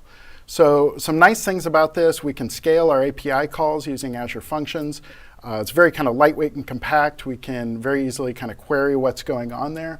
And then for the front end, it can, it does very little work. It just basically reads a JSON file and renders stuff. So we'll look at how that works real quick. We'll go over to, here's the function. So we're doing some kind of very simple things here. We're just going and querying. We have a service, and it goes out and it can read a specific video or different ones. And then this is something that took me way too long. Your timer triggers can actually use an expression, so that I was able to put that in a setting. So that uploads into a JSON blob, and then reading them, it's an Azure function that just does a get, and it just says like get all future videos, and it just returns JSON. So that's really simple on the back end. And then on the front end, we've got a Blazor site, and we're able to kind of integrate this in. So the rest of the website is Razor pages. But for this section, there's enough kind of front end interaction where we thought this makes sense to do as Blazor. So we've got, here's our kind of host page that's hosting the Blazor components. And then if we look here, like here's the actual, here's our video player. So we're able to write kind of standard, HTML and integrate things, but then integrate that into the Blazor page. The one other thing I want to show off here, this is actually a .NET 6 feature that I like, is error boundary. So that's just something that they introduced in .NET 6, but it's a neat feature where if there's some issue with loading, it can basically error out and show that. So what's nice with this is a really kind of maintainable, lightweight solution to build this front end, and it allows us to build a really nice experience we can iterate on, and then the back end is just automatically updating. So that's one neat feature. Super cool. Yeah, I want to show. Love it. So one other neat thing I want to show off here is the community page. So we've got two different things going on there. We're showing blog posts. Today there's a ton of blog posts going out. Yes. And then also we want to show events. So I'll show quickly how we do that. So that's in, we have another function doing similar sorts of things, reading and creating JSON files. And then on the kind of inside the site itself, we have, let me see this. Okay, so we have just straight up Razor pages. It's calling into a backend that does, it's pretty simple, just builds a simple model for us, queries some different things and sets it up. The thing I wanted to show off here is I think this is a completely underrated tag, this cache tag. So you can go, you can cache things. So I just, query for posts, get 4 of them and then cache it. And so the website itself has to do very little. Similar sort of thing here on the back end for the events page. We do some queries to build a model. And then on the front end, this is another unknown thing. You can inject things really easily. So I use this a lot, like to inject services and things. We use a cache tag here again, and then we just iterate through and write them out. So the main reason I wanted to show that stuff as far as kind of features is to just show we're not telling you one thing, writing docs one way and teaching one thing, and then doing weird other like super optimized things. Yeah. You're running a website at huge scale, and I'm writing just straight up standard Razor pages. So Yeah. And it's interesting that you talk about caching, because like when we went live with the live TV, we had like some problems with scaling because our caching wasn't as good as it could be. So we implemented a bunch of caching and improved that. So that is like now, because that data is not like refreshing very often. And so it's like, we can cache it for a day. I don't know what's the setting right now. I think some of these are down as, like 30 minutes or something. But in some cases you can get a lot of scale even by like a 1 minute cache, you know? So, yeah.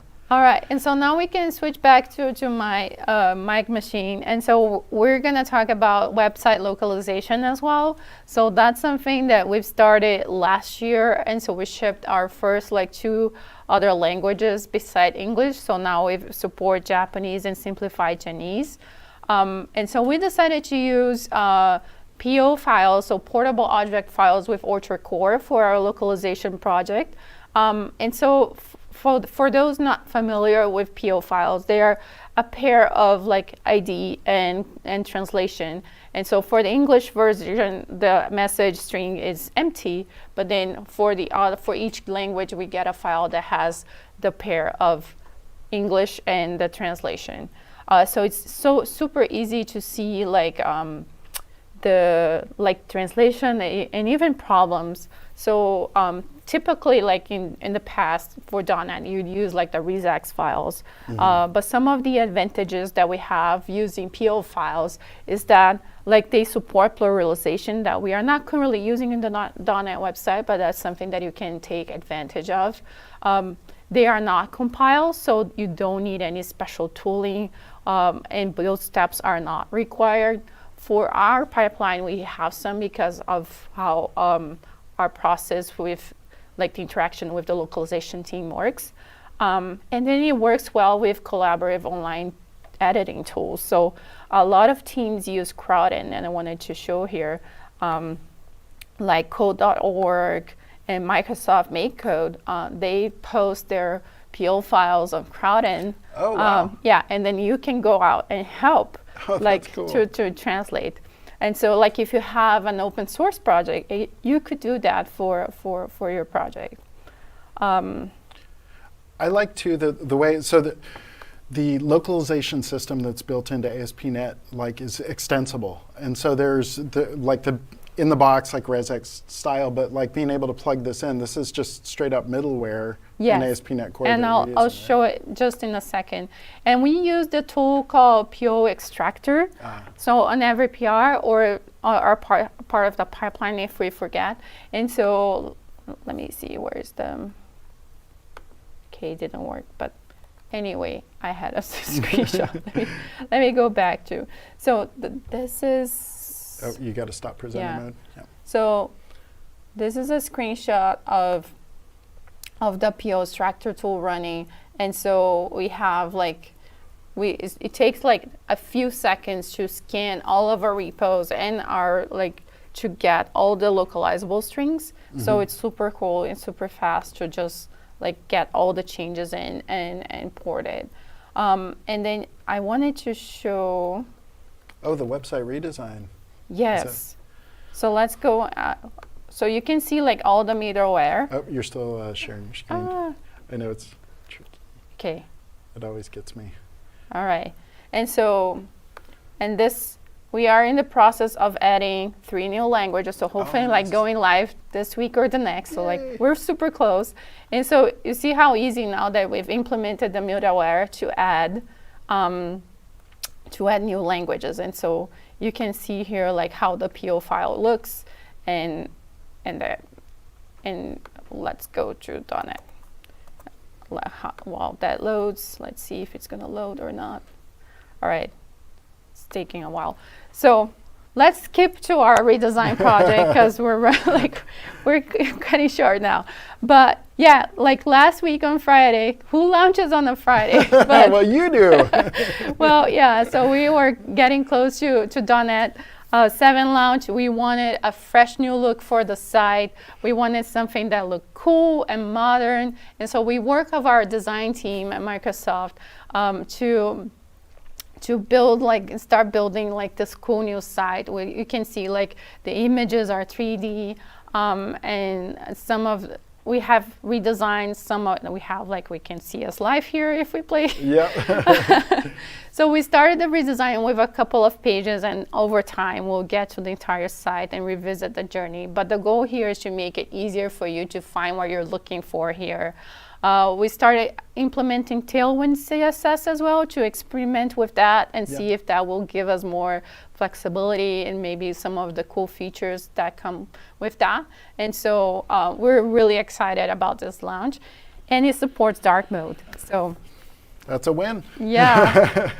Wow. So it looks like we're just about out of time. I mean, there's so much cool stuff we could talk about. I think, it's amazing what you're able to do with such a small team. I like the feeling of a developer working with your CI/CD kind of system and with the way you manage it. It's great to be able to pop in, create a feature, and kind of pop out. Yeah. Thank you. Awesome. That was so cool. I love the new .NET website and the redesign. It's it beautiful. Looks really, really Absolutely.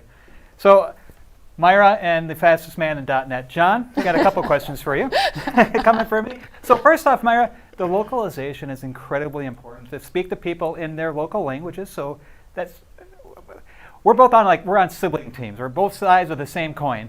Yeah. And we hear that all the time, is be able to talk to people in the languages they speak. And so you mentioned that we have a couple of languages coming down the pipe eventually. So no pressure, but what languages are coming up? Yeah, so the next ones will be Spanish, Brazilian, Portuguese, and Korean. And then we're hoping to add the same 10 languages that we support with .NET Docs and Visual Studio. There's a full set of 10 languages that we usually support. So we're hoping to get to that at some point. Hopefully we can find someone that speaks Brazilian Portuguese to help us out. Yeah, I'm kind of biased of having that support, as I'm not a native English speaker. Cool. How long does it take to do the translation on a site as big as .NET? I mean, we're talking days, weeks, months, years? So I was super impressed when we did the redesign that the translations came back in 2 days. With all the updates, and so now if you go, you'll see in Japanese and Chinese how long it that it's there, the new content already, and we shipped to them Thursday night, I think. And so for the other languages, I think the process that takes longer is actually validating in the context. Does that sentence make sense? So that's the process that took the longest. It's not the actual translation. It's more does that sound good in that native language? Cool. That's really cool. Yeah, that's a good point. Yeah, actually, Justin, you on my team was telling me about that to make sure, does this actually make sense in, Justin's from Korea, in this language, and Justin actually did a YouTube series because Azure in Korean means pork meat. Oh my God. Right? So he wanted to boost the SEO of that. And so that's the kind of the stuff that you get into. You have to make sure that it actually makes sense in the native language. Yeah, and Justin helped with our localization this time. He helped validate. So hopefully you will look at when we go live. So hopefully in a few days. That's really cool. Yeah, that's amazing, isn't it? What a nice global team. Mm-hmm. Yeah. I know. .NET team. Yep. Awesome. It's great. So we still have a couple sessions left today. We're not done yet. We have about an hour left of content. Yep. So we have dotnetconf.net, all the links we've been telling you it all day for your code deceptor, challenge? Code decoder. Decoder. Sorry, secret decoder. Decoder. I'm getting tired. It's a long day. It's a long day, folks. No, and then, of course, your digital swag bags. And then in just an hour, we have the highly anticipated code party. Which is an escape room, virtually. We still don't know how that's going to work, and I'm very curious. The rest of some of the hosts for that have already shown up. We had Sarah and Dee Dee come into the studio a little bit earlier. So they're getting all set up for your escape room experience. Attendee party, you got to be there. Got to be there to find it out. Jeff went to the car and got a new outfit. I'm a little concerned. That's going to be awesome. You never know what Jeff's going to pull out of his hat, or in this case, car. but don't know. Yeah. So, and of course, we would love for you to fill out the survey. We've got almost a full day of .NET content now, so that's pretty awesome. And I know a lot of you have also now downloaded some of the bits and actually started using .NET 7 and Visual Studio 17.4. That's the one. That's the one. I know it. Oh my gosh, Manny. We didn't even talk about C# 11. Oh which my is out gosh! too. All this new stuff that That came was out today. today? .NET 7, C# 11, Visual Studio did we do this 17.4. all at the same time? All the stuff. All the stuff. And John was telling us we had all the blog posts that came out today. Just got That's true. dumped onto the brand new .NET website. It's true. And devblogs.microsoft.com. That's where you can catch all those things. Oh my gosh. Oh my goodness. Everything. Wow. All right. So we are going to wrap it up into the next session. Yeah, so we keep on talking about how .NET is being used in the real world. And now we're going to talk about teams. Whoa. The teams We're a team. We're a team. We're a team? We're the team hosting. The teams, the hostess with the mostess. Cool. Yeah, well, I why like not? it. Yep. And so the teams team actually uses .NET as well. So not only does the .NET website uses it, Stack Overflow uses .NET, Teams uses .NET. .NET's everywhere across Microsoft, so it's so cool. So our good friend Marwa is here to tell us how Teams uses .NET. Marwa, over to you. Thank you so much. Hello, everyone. My name is Marwa. I work in Microsoft Teams, specifically in real-time communication infrastructure team. Today, I'm happy to walk you through our journey to .NET Core migration, how that helped our services improve the performance, improve the cost. So I'd like to talk to you about the reasons why we moved to .NET Core, what services in Microsoft Teams were successfully migrated to .NET Core, the results that we observed, the approach we took during the migration, and the key learnings and challenges we hit, and what's coming next after the migration. So let's start with why we actually wanted to move to .NET Core. The first one and the most important one was the performance and cost efficiency improvements that we heard of.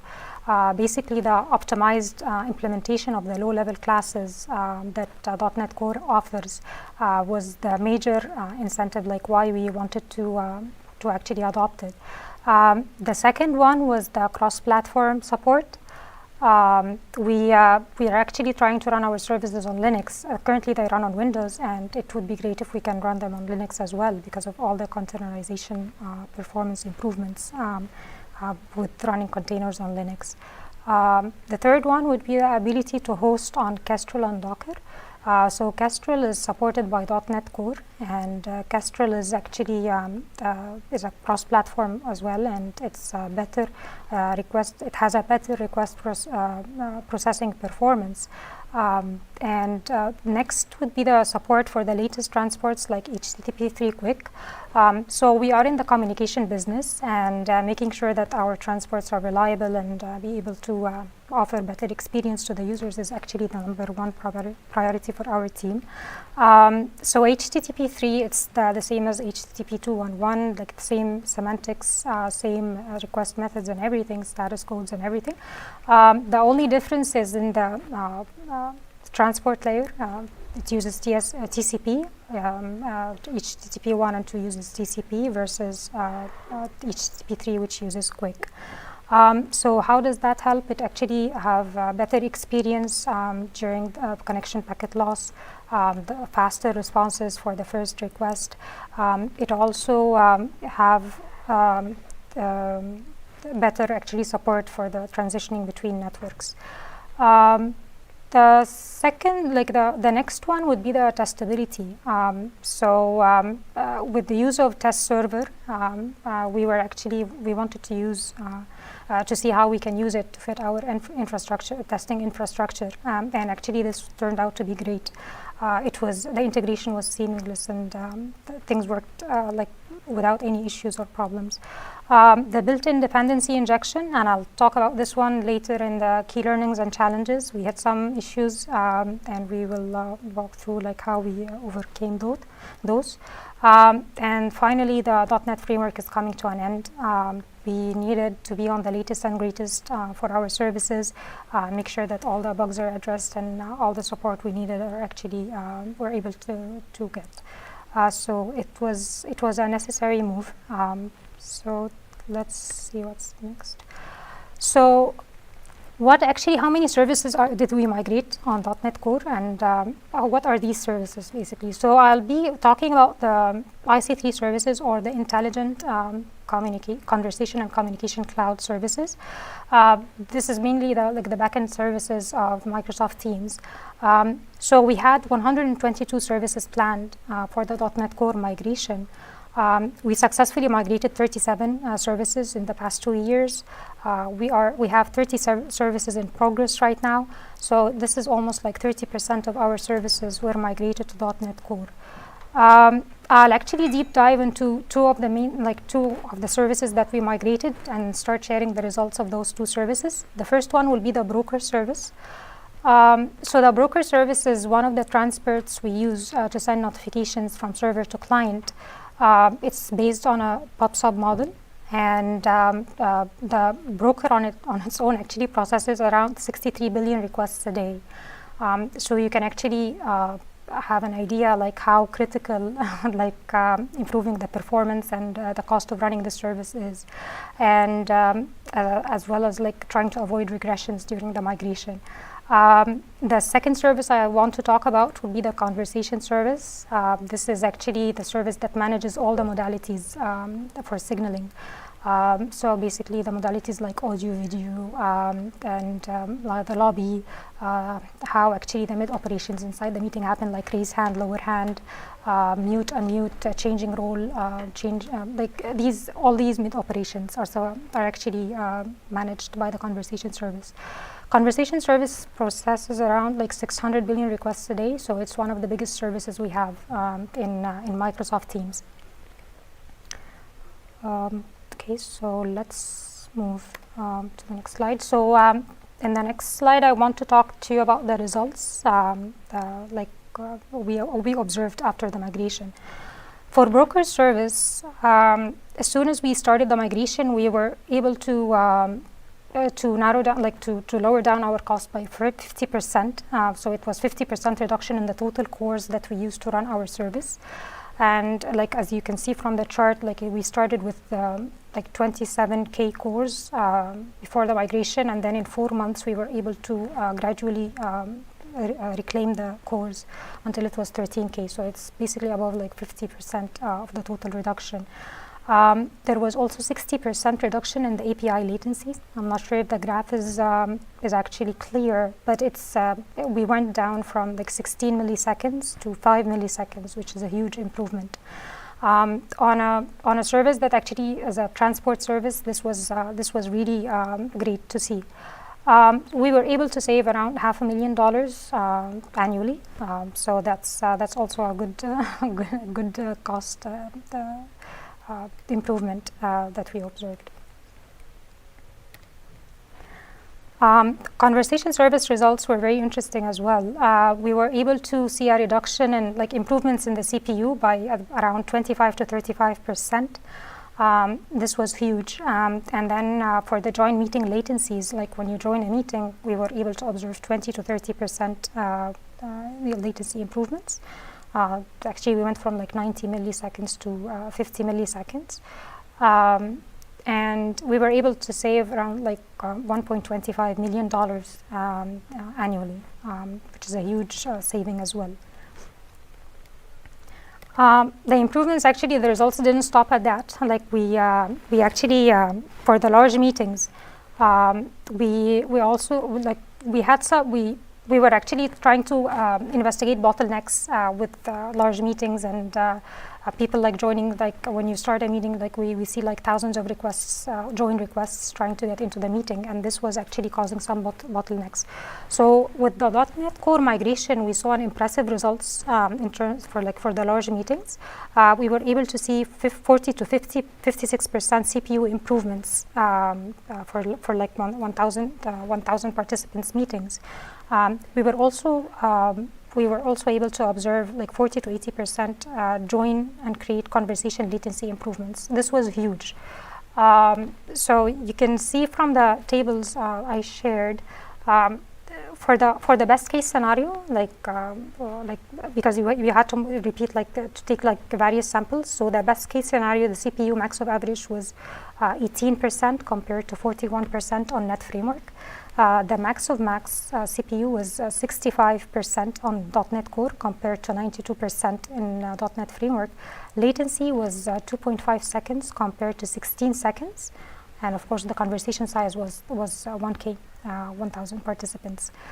On the worst case scenario, CPU was 48.5% compared to 80% on .NET Framework. And the latency was 11 seconds compared to 18.4 seconds. And of course, the conversation size was still 1,000 participants. So what does that mean? Actually, that means better reliability during the large meetings and better experience for the customers during meeting joins and the mid-meeting operations and activities. So that was great to see as well. So next, I'll walk you through the migration phases. The migration of these services, it did not happen in a month, I would say. For example, Broker took 6 months because it was our first service to migrate. We had some challenges and some key learnings. Conversation service, for example, took 10 months, roughly 10 months. So it was not I wouldn't say it's a replace, find and replace. It's actually, it required some thoughts, and we actually took the opportunity while actually migrating to .NET Core to fix other stuff as well, tackle other performance bottlenecks that we've seen in .NET Framework and try to improve them in .NET Core. So the migration phases, it was actually, I will divide it into 3 phases. The first one is the preparation phase. Basically, you're trying to prepare your repo or the project for .NET Core migration. This is converting the projects to SDK style, multi-targeting the projects so that they can build on both .NET Framework and .NET Core, and analyzing the dependencies, make sure there are no blockers. If there are any blockers, try to migrate these blockers first or reach out to external teams, try to ask for the .NET Core support for their libraries. We also made changes to the pipeline to make sure that whatever we check in for .NET Core does not break. Actually, these steps were very important to just set up for our project to make the execution and validation a lot easier after that. For the execution part, this actually migrating the middlewares and controllers, removing the service point manager, which is not supported in .NET Core, and replacing with sockets HTTP handler.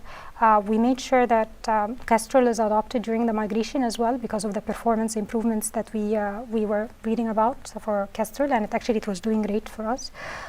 So we made it a requirement. It's optional, but we made it a requirement. And then the migration of the authentication layer, and then at the very end, we migrate the end-to-end tests. These services, actually, because they are not small services, we had 10K test cases that we needed to migrate, and the test cases actually was dependent on all the layers. So you needed to get all the layers completed first before actually digging into the tests. The validation and rollout phase, this was actually the final phase, basically making sure that all the synthetic transactions are successful on .NET Core deployments. We do the performance testing. If there are any fine-tuning that we needed to do, like for example, the GC, the garbage collection settings for .NET Core were different from .NET Framework, and this was actually revealed during the performance testing. If there are any release or pipeline changes that we need to do, for example, because we have weekly releases in our services, and every build that goes out, it has to go through different stages. We start with our internal team, releasing the new builds to our internal team first, and then the bigger team in Microsoft Teams, and then it goes to Microsoft, and then from Microsoft it goes to production. So there are several stages that it goes that the build goes through, and in every stage you need to make sure that you get coverage on .NET Core plus .NET Framework. So these were the release pipeline changes that we needed to do. At that point as well, you needed to make sure that you can roll out any time if you actually find any regressions in .NET Core. So that was it. These were the 3 phases that we had. Okay, some of the key learnings and challenges. Actually, I'll talk about few because of time constraints, but these were the important ones that we encountered during the migrations. The first one is actually, it's interesting. So the get hash code is not consistent for strings and other value types in .NET Core. It behaves differently than .NET Framework. And we used a consistent hash to actually determine the index of the Redis shard that the meeting will land on. So, but the thing is, like, as soon as we started hitting the internal stages with the build, like after it was rolled out, we started seeing that people are joining their own meetings. Like everyone, like you have a meeting and people try to join the same meeting, and then everyone ends in a separate meeting. So this was a bad bug, and it was not discovered in the lower stages. And the reason is in the lower stages we didn't have multiple Redis shards. So that was an interesting bug, and we had to actually update our code in order to make it consistent with .NET Framework. The Unity Service Provider and dependency injection, we actually use Unity Service Provider, and even after the .NET Core migration, we continued to use it. But we found that as soon as you start deploying to .NET Core and it actually runs for a couple of hours, CPU reaches 100%. And the problem is that Unity Service Provider, it uses we were using child containers, and the creation of disposal, especially disposing of those child containers, were taking it was very expensive and taking most of the CPU time. So we had to come up with a hybrid approach using the built-in dependency injection in .NET Core as well as the Unity the service provider. It was at that time it was a workaround, but our goal is to move to the built-in dependency injection 100% and don't rely on other hybrid approaches. But that was interesting. We'll take this work later to move to built-in dependency injection 100%. The third one was earlier we actually rolled out on .NET Core 3.1, and after the rollout, we actually saw that it does not support the non-validated headers, and we had some customers actually send us some malformed VEA headers. They did not follow the correct semantics, but the syntax, but we did not have any support for 3.1 to skip the validation for those headers. So in the middle of the rollout, actually, we had to roll back and upgrade to .NET Core 6, and then continue, and then we were able to deploy and get around this issue. The second one was the support for the delay certificate for the client authentication mode. Our services actually need the delay certificate config for both anonymous endpoints and non-anonymous endpoints. We actually discovered this also during the rollout, and this actually required updating our common libraries also to 6 because they were running on 3.0. So actually, the .NET Core 6 comes with so many improvements over 3.1, so I highly recommend that always go with the latest release for .NET Core. The second one I'll be mentioning is the HTTP request message .headers. These are not thread safe in .NET Core 6. We were lucky. We were only hitting it in a very minor code path where the metrics it was during the metrics logging, and we had to change this to synchronous codes instead of to avoid this race condition. We were lucky, it didn't impact performance. And the other thing is we have a fix in .NET Core 7, so we are looking forward to actually move to .NET Core 7 to fix that issue.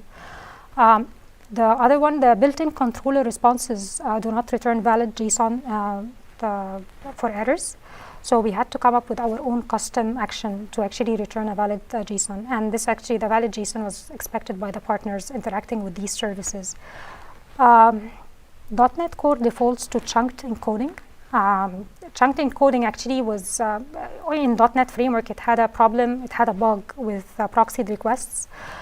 So most of the partners interacting with these services they actually disabled it. So when we shipped .NET Core, chunked encoding was causing issues with those, like for those partner requests. So we had to work around it and set the content length to 0 to avoid actually these failures for those partners. Test server, I mentioned that we used it in testing infrastructure, and it worked great, but we also used it in production in one of our scenarios.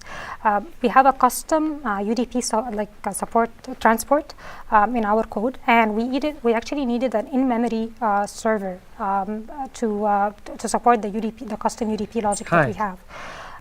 In .NET Framework, we used HTTP server, but we didn't find a close actually component that we can use in .NET Core. So we went with the test server, and it's been working fine for us until now. So that was another thing.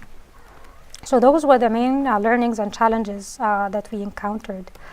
Other learnings and challenges, basically during the migration itself, we wanted to build the expertise in .NET Core first before actually digging into the .NET Core migration.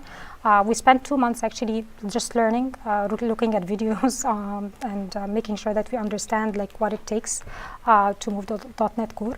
We were able to actually do a good job there, and even like now we have like cross-pollination, like some between teams, like some members of the teams who became expert in .NET Core trying to help other teams like work with them, like migrating their services.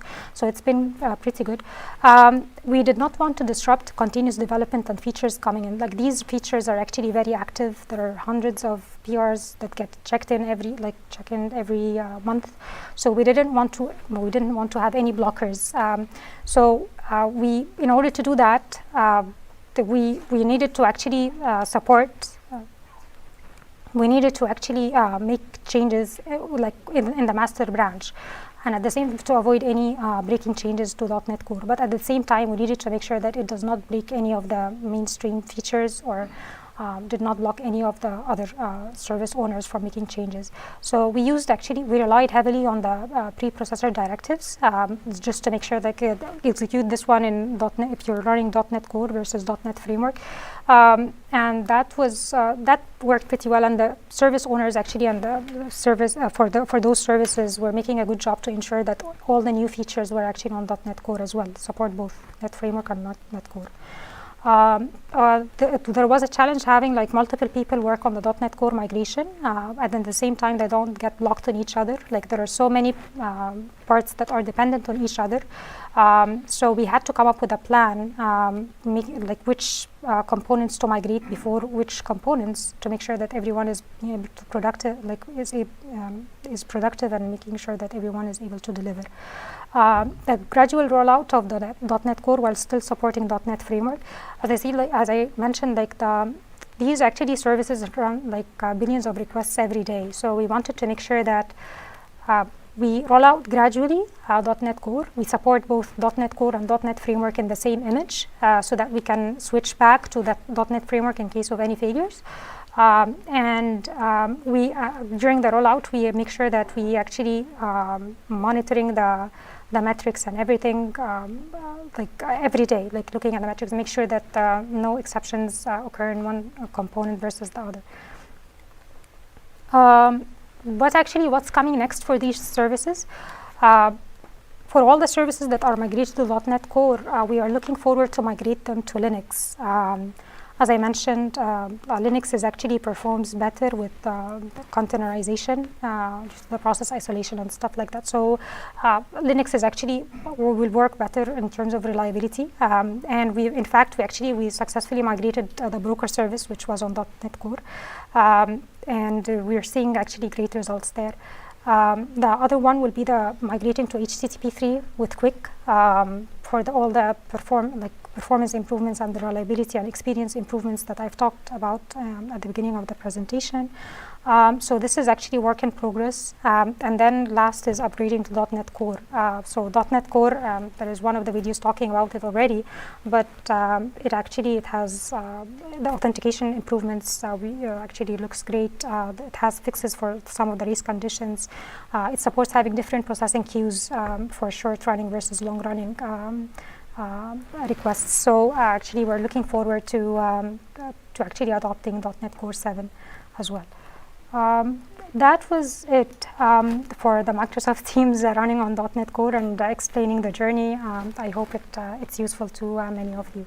Thank you so much, and back to you, Matthew.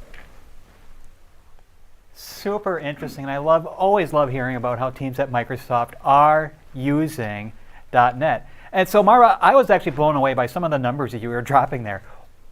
You were saving over $1 million just by switching to .NET Yes, Core? that's true, and it's actually very impressive results. And this is actually only 2 of the services. We migrated 30, and all the services are showing improvements in terms of performance and in terms of cost as well.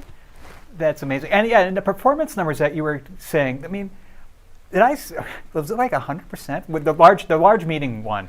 Yeah. What was it? It was 100% for people latency to get in there. That's Maddie. That's Can you imagine? amazing. Can you imagine like running around like 60% or like 85%. It's 60 to 85%. 85%. Much faster for free. For I don't free. know. No, that Actually was for before. free. This is before .NET 7. That's true. Oh my gosh, I can't wait to see the .NET 7 numbers. Yeah. On this. Oh my gosh, that's so great. And so you said you're moving over to Linux as well. So I imagine have you started testing on Linux? And so do you know what kind of numbers you might be looking at when you start moving your services over to that?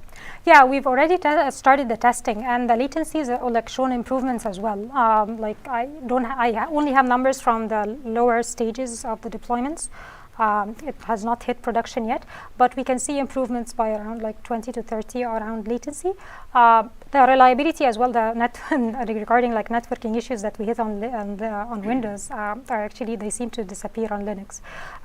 Linux is actually on the containerization part, like it actually works better on Linux than Windows.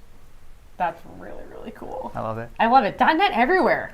Yep. Doing all the things in all the places. Even in Teams on the back end. Some places you just never think you would see it. That's Well, so cool. thank you so much, Marlo. I really enjoyed that session. That was great. Yeah. Thank you so awesome. much. Yeah. Oh, all right, Matt. We have one session left, but if you are just joining us for the last session of the day, just a reminder: dotnetconf.net. And so that's where all the links for everything are. The Code Magazine subscription you can still get. The swag bag raffle. There is still the code party coming up in about half an hour. And I found out after the code party, which is the virtual escape room, there's actually 4 open source spotlights that we are showing on our YouTube. That's right. So they're a YouTube premiere, so they will go live one after the other after the code party is over. But we have 4 different open source projects in the .NET ecosystem that have recorded or are doing, I think they've recorded them and we're going to show them kind of as like YouTube premieres, which is really, really awesome. That means if you're like me and you're going to go get dinner after this, you can watch them later. You can watch them in your hotel room tonight. I know one of them, super secret. It's not a super secret. It's Avalonia. It's already on the schedule. I'm very excited. Mike James on my team loves Avalonia.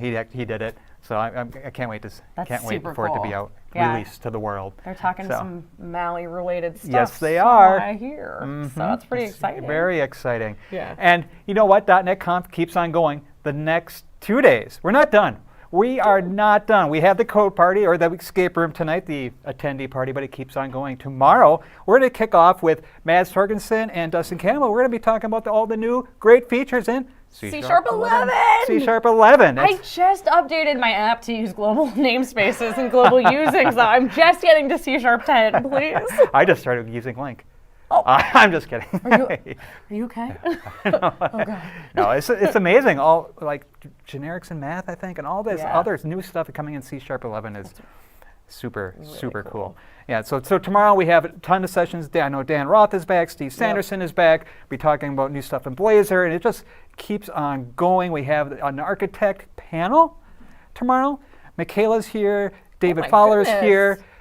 I forget the last person. Oh, it's a long day. It's on the agenda. Yeah, it's on the agenda. We're all be talking about the decisions that go into making .NET and such. So tune in tomorrow. The fun doesn't stop, and it keeps on going. It goes through the night. It goes through the night into Thursday or through the morning of Thursday, whatever time zone you're in. You're all over the place. We've been seeing people pop up from all over the world today, which is really exciting.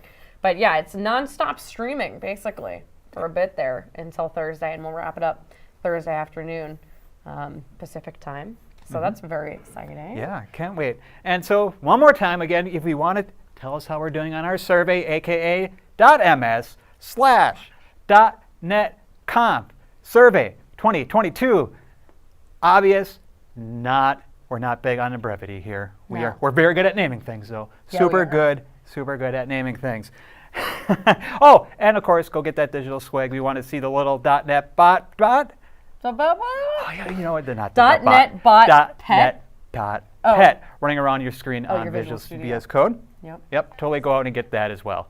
So my Siri is talking to me. Oh, I'm sorry. No.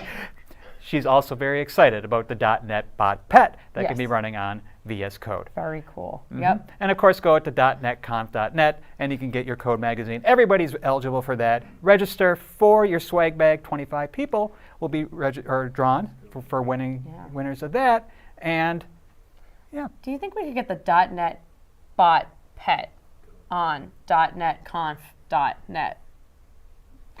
I don't see why not. Sounds pretty cool. You know, if we weren't so punch drunk, we could probably go and program it right now. Oh, but yeah. That would, I'm sure Myra would love to have us in Yes. her beautiful code base. Yep. I don't think so. We'll put in a bunch of PRs that'll get rejected. Yeah, for sure. For sure. So, indeed. So, you know what? We always talk about cloud native stuff, which I made the joke before you asked cloud native what it stands for, and you ask it to 3 different people, you get 10 different answers. Mm-hmm. So, Maddie, I'm going to ask you, what does cloud native mean to you? I have to go. Yeah, right? No. Right? It means just a ton of different things. You're not going to get one straight things. answer. It's going to be, to me what it means is that you're going to be making an app with the cloud in mind, right?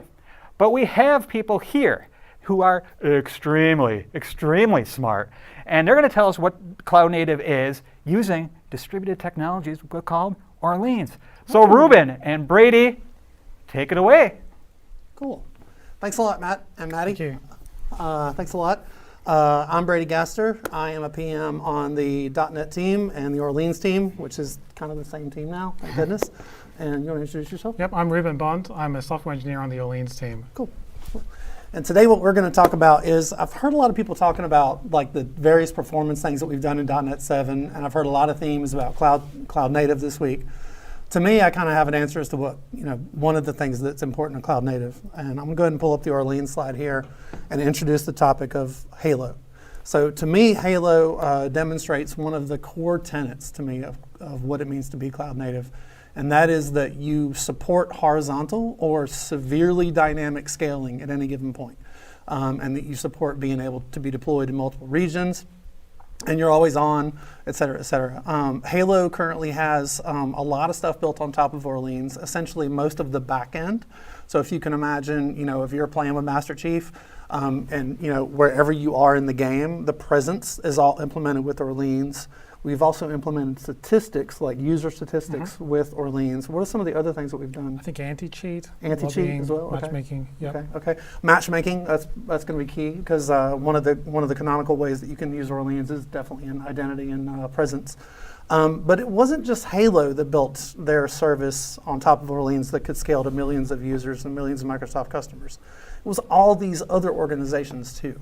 So we're going to talk about a few of those, and Ruben's pretty dug in on some of the technical details of how some of them were built out. First one I'll talk about is Azure IoT Digital Twins. If you think about a service like Digital Twins, for each device that you've got in the field, you've got some sort of a digital twin representing that device in a back-end system somewhere. For Orleans, that's a one-to-one. So each one of those devices is represented by an individual object in cyberspace, if you will, in the cloud, if you will. Gears, same thing. Gears of War, just like Halo, they built a lot of the different back-end, being able to track presence of individual users, being able to track stats and matchmaking, all built on top of that. Fraud protection, we just talked to them. What kind of stuff are we doing with fraud protection? That's right. So they're using Orleans to monitor, say, for example, purchasing fraud or login fraud and all different kinds of fraud, and using grains to track the individual objects in that domain. And then calculate the fraud risk for a given thing and prevent fraud. That's incredible. And then Microsoft Mesh is a team that we speak with like once a week. I think we have every 2 weeks. Every 2 weeks we have a sync up with them. All the different things in the Microsoft Metaverse product also built on top of Orleans. And I see down at the bottom Azure Orbital. Maybe one day Orleans will drive spaceships. Who knows? But if you think about all these different services, these are services that power millions of devices, millions of customers every day, and they're all built on top of Orleans. If these services can scale out to millions of users on Orleans, pretty sure your systems can as well. That's right. Yeah. Using Orleans in some capacity in each one of these. Different, like AED's not using it for a lot of stuff, but traffic management, I think, is the AED use case. But either way, some of them are built completely on Orleans, for a very fundamental use case, and others are built using, say, some of the more services to the side. Cool, right? cool. And what we'll talk about later on in the talk today is some of the features of Orleans and some of the benefits that Orleans gives customers. And what you'll see is that you don't have to use the persistence and the reminders and this and everything. You can kind of pick and choose what you want to use from the Orleans framework. But moving right along, one of the things I like to kind of talk about with ASP.NET developers is how Orleans adds distributed processing to ASP.NET Core and how it adds the capability for you to do things like distributed state. If you don't really do a lot of web farm out, where you kind of look like this, you might not run into these problems. When you're building a pretty small ASP.NET Core app, it'll perform on one host, one server, one virtual machine or app service. It runs just fine. But once you start to get into this situation where you've got your ASP.NET Core app scaled on a web farm or on multiple servers or you're multiple honing it, especially in a situation where you don't have sticky sessions enabled, just as for instance, you might not know what server your request is going to get back to. So the state on that server might not be the same as the state on some other server. So at that point in time, you might have an issue. So what Orleans does is it adds a layer beneath all the existing stuff in the ASP.NET, or not, I keep saying ASP.NET because I'm an ASP.NET person, but it adds a layer beneath .NET, if you will, where you can actually persist these objects called Orleans grains, which is sort of the primitive object in Orleans. And the idea behind these grains is that they obfuscate the concept of the host. They obfuscate the concept of the server. At any given point, any of these .NET services could make a call to a grain, that could make a call to another grain on another server, or that could make a call to another server and another component somewhere. So I might have a worker service that calls a grain, and then that grain makes a call to a SignalR hub somewhere through what's called a Orleans observer, which we'll talk about a little bit later on. But this just kind of shows you like how Orleans runs underneath all of the stuff. So if you think about things like distributed cache, or distributed session state, it's going to be fantastic for those scenarios where you really need to kind of persist data so that all of your hosts can share. So that's kind of your primitive way to use Orleans. Did I forget anything in that? Is that kind of our... No, I think that's about right. And so you can imagine, for example, if you're building something like a shopping cart, you might have a shopping cart grain for any given user.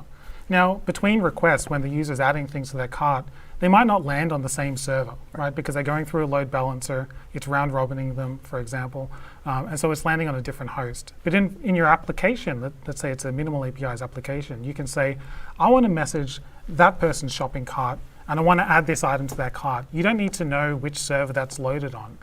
Orleans will hide that from you. You just say, I want to message that object, and Orleans will do the routing for you. So it'll decide which one of these servers that shopping cart is loaded into memory on, and then route the message to it and route the response back to you without you having to worry about it. That's great. So when you think about things like service discovery, which is a typical concept in cloud native programming, you not only have to find your endpoint, you have to find your server. With Orleans, it's just you call the object. Exactly. Yeah. You don't have to worry about service discovery here. Right. Exactly. It's just there. And we'll talk a little bit about how you identify a grain or how you identify an Orleans stream a little bit later on when we get into Benjamin's section of the presentation. But let's go ahead and move right on real quick. Orleans at a glance, if you've never really done anything with it, here's just kind of a smattering of the different features that you can use Orleans for. The number one thing, persistence. You can actually use Azure Storage, Cosmos DB. We have a wide array of different database backends that you can actually store your data into. Whenever you're doing that storage, you can actually use ACID transactions across the board, and everything's going to work. Like Ribbon mentioned a minute ago, in the case of a shopping cart, you don't want to ship somebody their product until you've done the process of billing them and making sure everything's going to work out. So you can implement all of that in Orleans. It's pretty transparent. You don't have to worry about the lower level transactional stuff. Orleans just kind of takes care of it for you. Observers, I mentioned a little while ago. Observers are great for when you want to send a message to a client from, say, a grain on the back end. An observer can essentially observe every single thing that happens inside of a grain. A grain can call an observer. The observer can bubble a message up to a SignalR hub, and then you can bubble that message all the way back to the client. One of the demos that you're going to see Ruben do later on is actually going to be a great canonical use case for observers and SignalR, two of my favorite tech. Yep. So it's kind of good. And then call filters. You'll see at the very end here, we've got this thing called call filters. One of the things that we'll see Ruben do a little bit later on is we'll see him use what's called open telemetry with our Orleans stuff. And essentially what that means is he can actually create a call filter that intercepts all calls to an individual grain and then send that data somewhere. So we've got one open source package called the Orleans dashboard written by our good friend Richard. And in that product, he actually does call filters to observe how grains are operating so that he can essentially draw a chart. So you can actually see kind of an admin view of your cluster, your Orleans cluster, and kind of see how everything's working. Deployment freedom, anywhere .NET Core can run, Orleans can run, and, as long as you have that database backing it up. You can run it in Kubernetes, GCP, AWS, of course you can run it in Azure.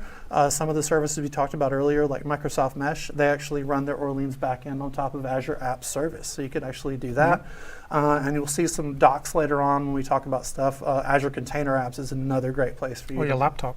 Or your laptop, yeah it's good just too. Just hit F5. Yeah, you just hit F5. Pretty much anywhere you can run .NET Core. So those are the basic underpinning features of Orleans. But what I want to talk to you today is Orleans 7. So we did Orleans 3x, and I actually went on vacation, and I went and did a keynote somewhere, and I came back, and Ruben was like, "Oh, it's Orleans 7 now." So we did that to basically map to the .NET version branding, and that should send you a message. The Orleans team and the .NET team are one now.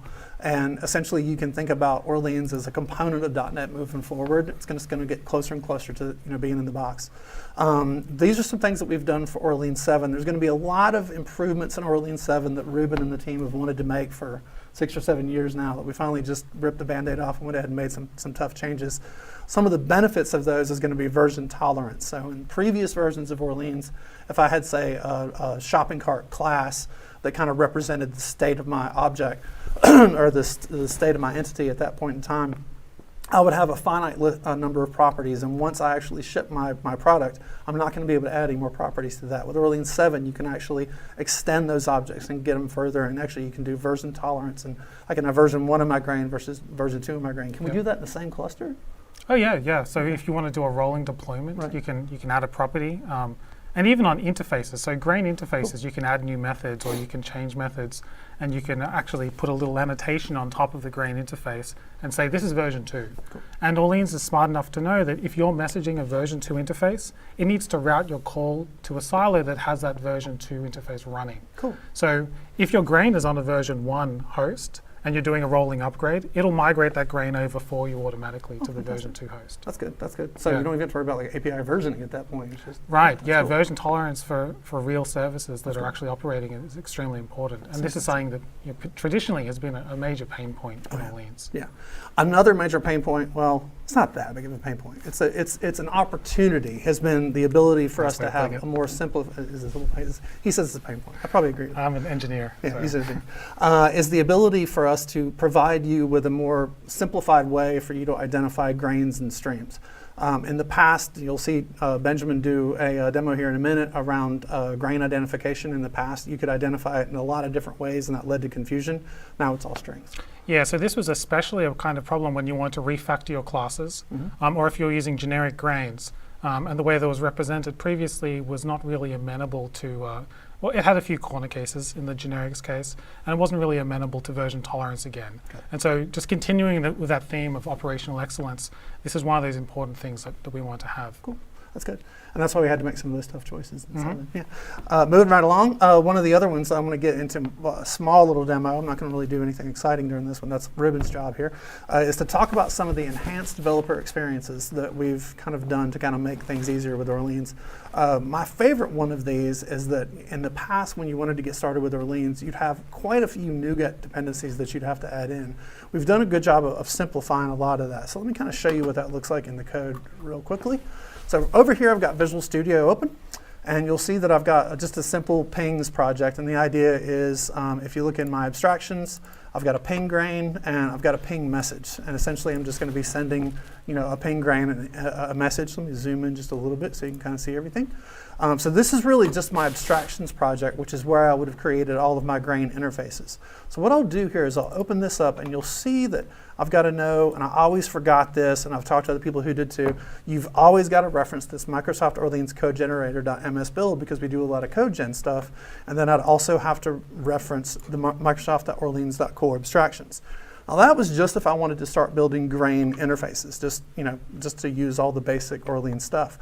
We've made that a lot easier for you. Today in Orleans 7, all you need to do is reference Microsoft.orleans.sdk, and that brings down everything that you need, the code generators and the whole nine. Now, if you wanted to start working on what we call as an Orleans silo, an Orleans host, there were even more. I'd have to bring in hosting. I'd have to bring in the code generator again. It seems like I would have gotten that with abstractions, but I always had to do it separately. I have to pull in abstractions, and then there's the server, which is the one I would expect to have to pull in. And then in this case, I'm using the Orleans dashboard, so I had to pull that one in. Well, with 7.0, it's one package, Microsoft.orleans.server, and you're off and running. So that's good. And then the same thing is true for client. It would be Microsoft.orleans.client. So at that point, you really just have that one package that you have to bring in. I think we counted it as 3 at this point. Yep. If you're building a client, you're going to want to have Microsoft.orleans.client. If you're building a silo, you're going to want to have Microsoft.orleans.server. Yeah, server. That's exactly, I always want to say silo there. And then everything else, you want Microsoft.orleans.sdk, and that brings everything in. One of the things that we've alluded to in some of the talk so far is that there's a couple of things that we've done that are, for all intents and purposes, going to be a little bit of a breaking experience for those of you that have been doing 3x and now you're going to move into 7. The one that bit me the other day, I want to go ahead and show it to you right now. So this is essentially one of my model classes that I would use inside of my grain. So my ping grain uses my ping message. You'll see here that everything in 3x had to be marked as serializable. So I had to mark my info objects as serializable, and then I've just got my properties and I'm off and running. We've made some significant improvements in serialization that this man can tell you a little bit more about than I can at this moment. But one of the bad parts about that for you as a developer is if you're moving from 3x to 7, you're going to have to do a little bit of a change here. Instead of using the normal serializable attribute, you're going to want to do generate serializer. And then on your properties, you're going to want to decorate it with these attributes. But we've made that part easy for you as well. And if you've got an info object that you've got and you put that generate serializer, we've actually given you a Roslyn extension that will, or Roslyn code fix that will generate the serialization attributes for you from top to bottom. So that makes that part of the development experience a little bit easier. So you would go into your 3x code, change serializable to generate serializer, and then you use the Roslyn code fix to put all the attributes in for you. So we wanted to make that at least as easy as we could for you. But like, what do they get for that little bit of pain? Well, you get a lot of performance. So performance in Orleans 7 is much faster, and part of that is this new version tolerance serializer. But it's important that when you're doing version tolerance that you're very explicit about what your data types are so that you can evolve them knowing full well that you're changing a type that's being either persisted or at least sent across the wire between different machines. Right? And so being explicit there is good. We could remove all of that stuff and make it just like it was before, where you didn't have to say anything and try to infer which types are going to be sent across the wire and generate code for those. But in doing so, it would be more of a minefield if you were to go and change things. Right. You might not know which things are having serializers generated and which ones aren't. Right. So being explicit in this case is good. That's good. One of the things that Ruben alluded to is that actually adds to the already fast performance of Orleans. We already had great performance, but we've got some pretty dramatic performance improvements on the next slide. And as Ruben's going to show you a little bit later on, some great open telemetry support. But I want to go ahead and give him and Benjamin time for their demos. So this is our dramatic performance slide. You can see here that this is a set of 3 tests that we run, which is essentially silo to silo, so it's server to server over a TCP connection, client to silo, which is one client, one server over a TCP connection, and then one client and 2 silos. You can see here that the performance is out of control. With the first machine here on the far left is a small Azure VM, and then we've got my laptop, and then Ruben's laptop, and then Ruben's desktop. And you can see that the performance goes up as we go down the pipe. In some cases, we're getting as high as 60 or 70% performance, all the way up to 100% performance in some of these tests. But here's the exciting part. There's another way that you can run Orleans. Let's say you've got a minimal API or you've got a view or a Signal R hub and you want to dial into some grains that are in the back end of your system. We call that hosted client, and that's essentially when you've got a piece of .NET that talks to Orleans. Look at the performance improvements that we've got there. In some cases, we've got 400% improvement in that case. And we think that's kind of where you're going to want to use Orleans because it's an ASP.NET world. We're going to want to have like APIs that talk to Orleans backend. You can see here that we're like the performance is pretty much out of control at this point. That's right. Yeah, so you can optimize the placement of your grains. It's very configurable. And if you are calling in application, like for example, if you're calling a stateless worker or a local grain, then you get to make use of that optimization where it doesn't need serialization. Of course, it doesn't need networking. And so you get much better performance there. That's good stuff. Versus TCP. Cool. And now we're going to turn it over to our buddy Ben. It's the middle of the night, so he's recorded a video for us. And we're going to go ahead and play a demo video from his office, which is apparently in a vineyard in France.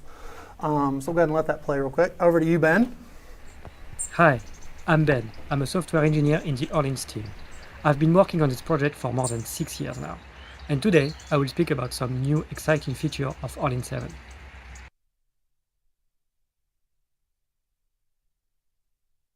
The first big change is about grain identities. Previously, grains were identified with a compound type to support keys of either GUID, long, string, or a combination of GUID and string or long and string. This involves some complexity when dealing with grain keys, since they supported various types. Moreover, the type was represented with a numeric type code with some bytes reserved to deal with generic type. Grain identities now take the form type/key, where both type and key are strings. This change makes it simpler, more flexible, and more human readable. It is also solving some issues with generics. Let's see in this example, in 3x, you see you have to deal with a key type explicitly. You don't call the same method to get the grain key. You either have to call the method for getting a string, or a long, or a GUID, or any other method to get a compound type. Now, all keys are represented with a grain ID. And this grain ID has a string representation that is very human readable. In this example, we will display grain consumer / some key activated, where consumer is the type of the grain, the class name of the grain, and some key is the string key of the grain.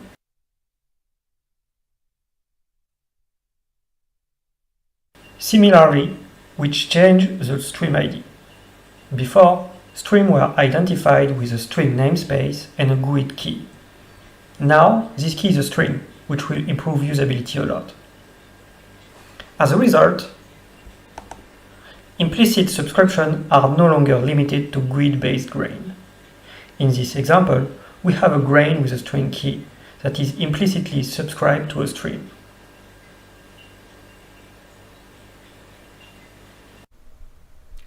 Great. Thank you, Ben, all the way from France. Can we switch over to my slides? Yeah, okay. So I just want to show you quickly some of the observability enhancements that we've made in Orleans 7. And I'll show you a demo of us using OpenTelemetry to look at traces as well as metrics. So first, I just want to quickly overview observability for cloud-native apps in general. Now, if you've looked into this topic, you may have heard that there are 3 pillars. There's logging, there's distributed tracing, and there's metrics. Now, in the past, we've supported logging via the Microsoft extensions abstractions logging, or logging abstractions rather.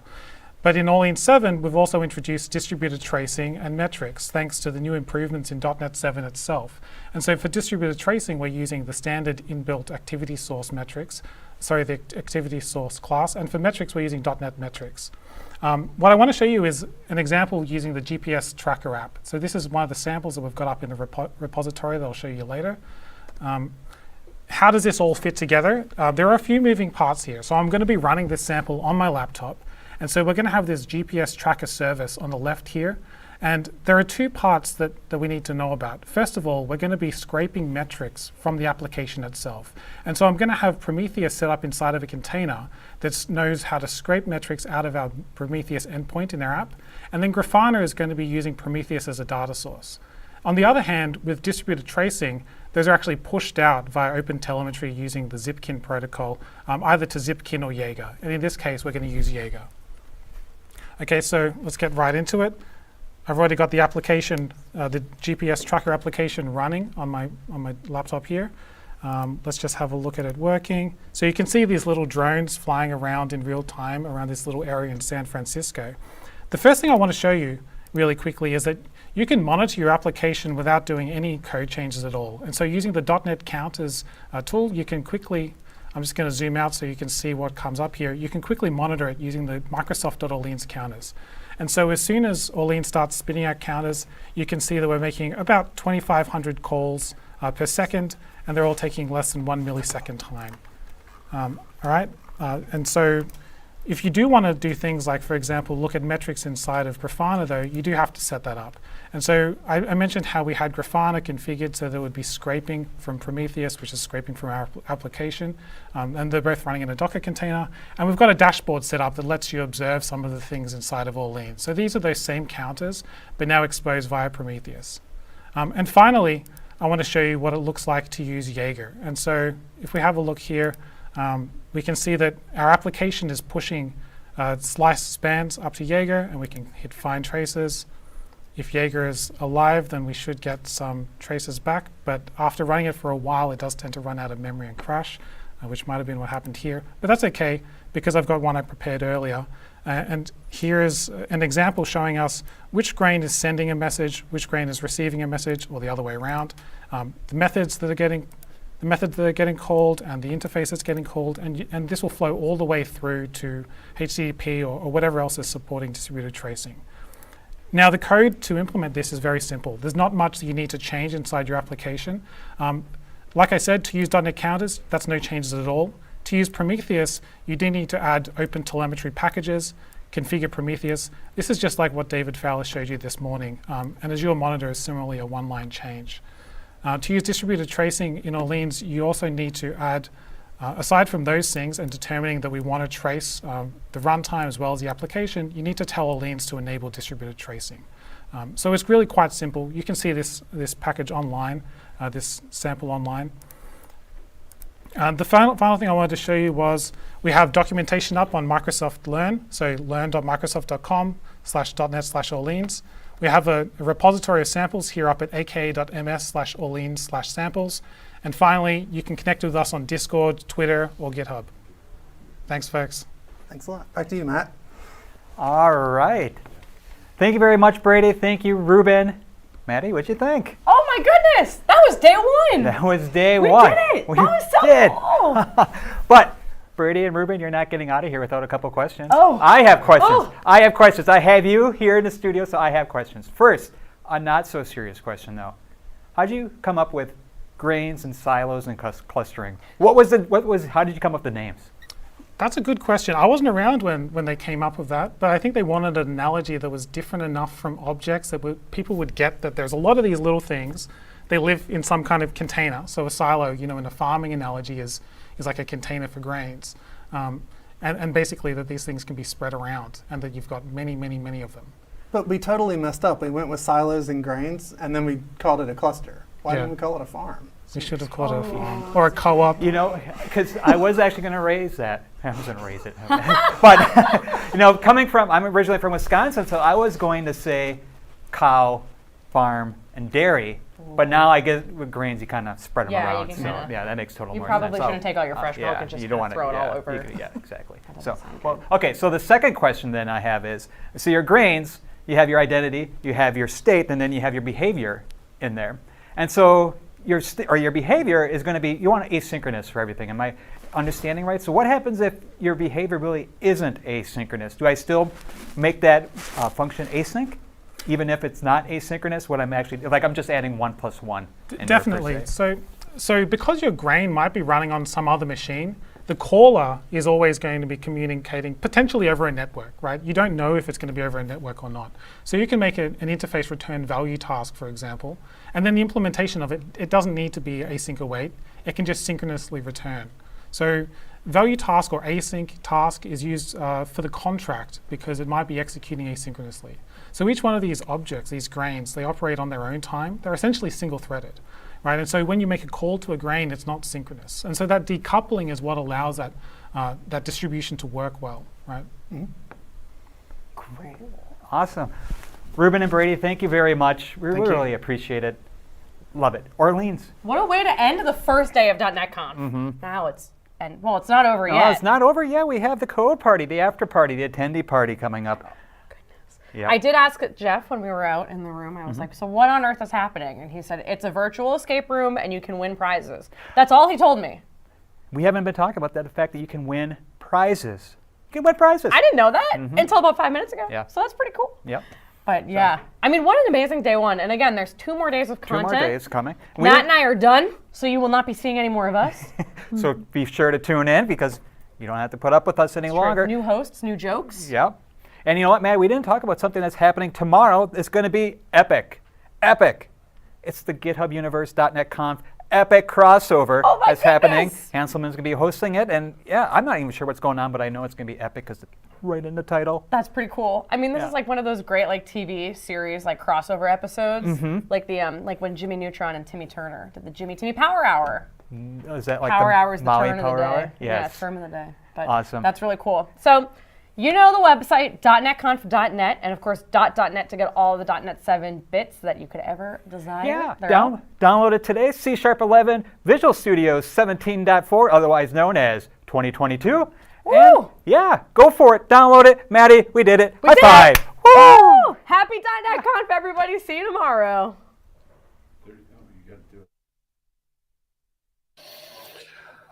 All right. Time to spare. Right. 10 seconds. Oh my gosh, we're live? We're on. We're live. Oh my gosh. Welcome back, friends. Good morning, good afternoon, good evening, whatever time it might be in your part of the world. This is Code Party 2022. Woo-hoo-hoo! We're back in Studio C. It's been a while since we've been here together. It's good to be in here. It's great to be here. Yeah. And what a first day of .NET Conf. That's a lot of content. You guys were cranking today. 8 a.m. We're going from 8 a.m. tomorrow as well, 8 a.m. Pacific, and going through another full day. I'm really enjoying the content groups. Yeah. Starting off with web content, cloud content, and then we did some client content with our friends on .NET Maui, and then .NET developer stories, real stories of how folks are using .NET. It felt like nice little groups of content. Yeah, it's almost like it had a plan. How about that?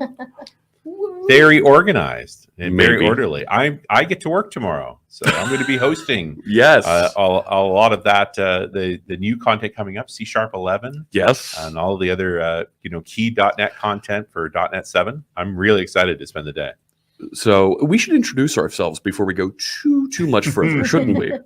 So as you know, my name is Jeff Fritz. I'm one of the producers here for .NET Conf. Why don't we start over here? I'm Sarah Fatz. I direct the developer relations team at Progress, but more importantly, I am a volunteer here with the .NET Conf team, working with Jeff and Dee Dee and Richard. Dee Dee Welsh, volunteer, Mobilize.net employee. But helping out with all the both. I said volunteer. But helping out with all the sponsors and right, getting. I run with Sarah. We run all of the sponsor stuff, and we also do a lot of the .NET Foundation stuff. Go to the new .NET Foundation website, by the way. Yeah, the new one. Yeah, new site looks great. Thank you. Yeah, they've done a great job, and the sponsors are the ones who are putting together all of these amazing prizes for you guys. So if you haven't checked out the swag bag or the secret decoder challenge, or even tonight, we will be giving away prizes, and we'll tell you more about how to do that throughout the evening. Absolutely. And of course, I'm Richard Campbell, the host of .NET Rocks and Run As Radio. I help make the Dev Intersection Conference, and I get to volunteer today too, and working tomorrow to help host the whole of .NET Conf. Like Code Party is where we start always. And Code Party is the highlight of your life, I assume. Well, I've worked on a lot of them with you for Yes, many, many years. The first one, we Since were the very just talking beginning. about that. Oh my gosh. Yeah. Many years. Yeah. So we we mentioned the sponsors. Let's just bring them up. That have a big thank you to all these folks that you see here on the screen. These companies have helped support .NET Conf. They're bringing items in a swag bag for you. They're sponsoring our secret decoder challenge. Make sure you check that out at dotnetconf.net. There's opportunities there for you to win some pretty cool stuff. Very awesome. There are tons. There's like thousands and thousands of dollars of gift cards. Yes. There are a lot of gift cards, and because you just complete the form and there's not going to be that many people, your chances of winning are very high. If you get if you solve solve the secret decoder challenge, your chances of winning are pretty good. Are really good. Yeah. But we're doing a random draw later tonight, or for tonight's Code Party, and we're also doing a random draw for the swag bags. So lots of things, like as Didi mentioned, all those gift cards, but also some pretty awesome licenses and other prizes. So check those out. Absolutely. Very exciting stuff. Oh my gosh. So I'm going to drop the form command here into both the Twitch and YouTube chats. Visual Studio. Oh, great. Okay. So I will get those messages dropped so that folks can see what's going on there. Why isn't this zooming out? Because I can't see anything. There we go. And here comes the form from our friends at Stream Elements. Awesome. Beautiful. There it is. All right. So big thanks to our sponsors. They've got a ton of information for you. And here's some of the information about what's in the swag bags that you can enter right there. The swag bag is rocking. And the part that you don't see, it's kind of in the corner there. There's another 22 grand prizes worth $250 each. So there are prizes everywhere. Even Richard might win. I don't get to win anything. That's not a thing. You won by being here. Yeah, I've already won everything I want. So not winning any swag. All kinds of opportunities to win product, to win gift cards, really cool stuff going on out there. And finally, we want to talk about, we mentioned the secret decoder challenge. There's a phrase that pays that you got to decode. Mm-hmm.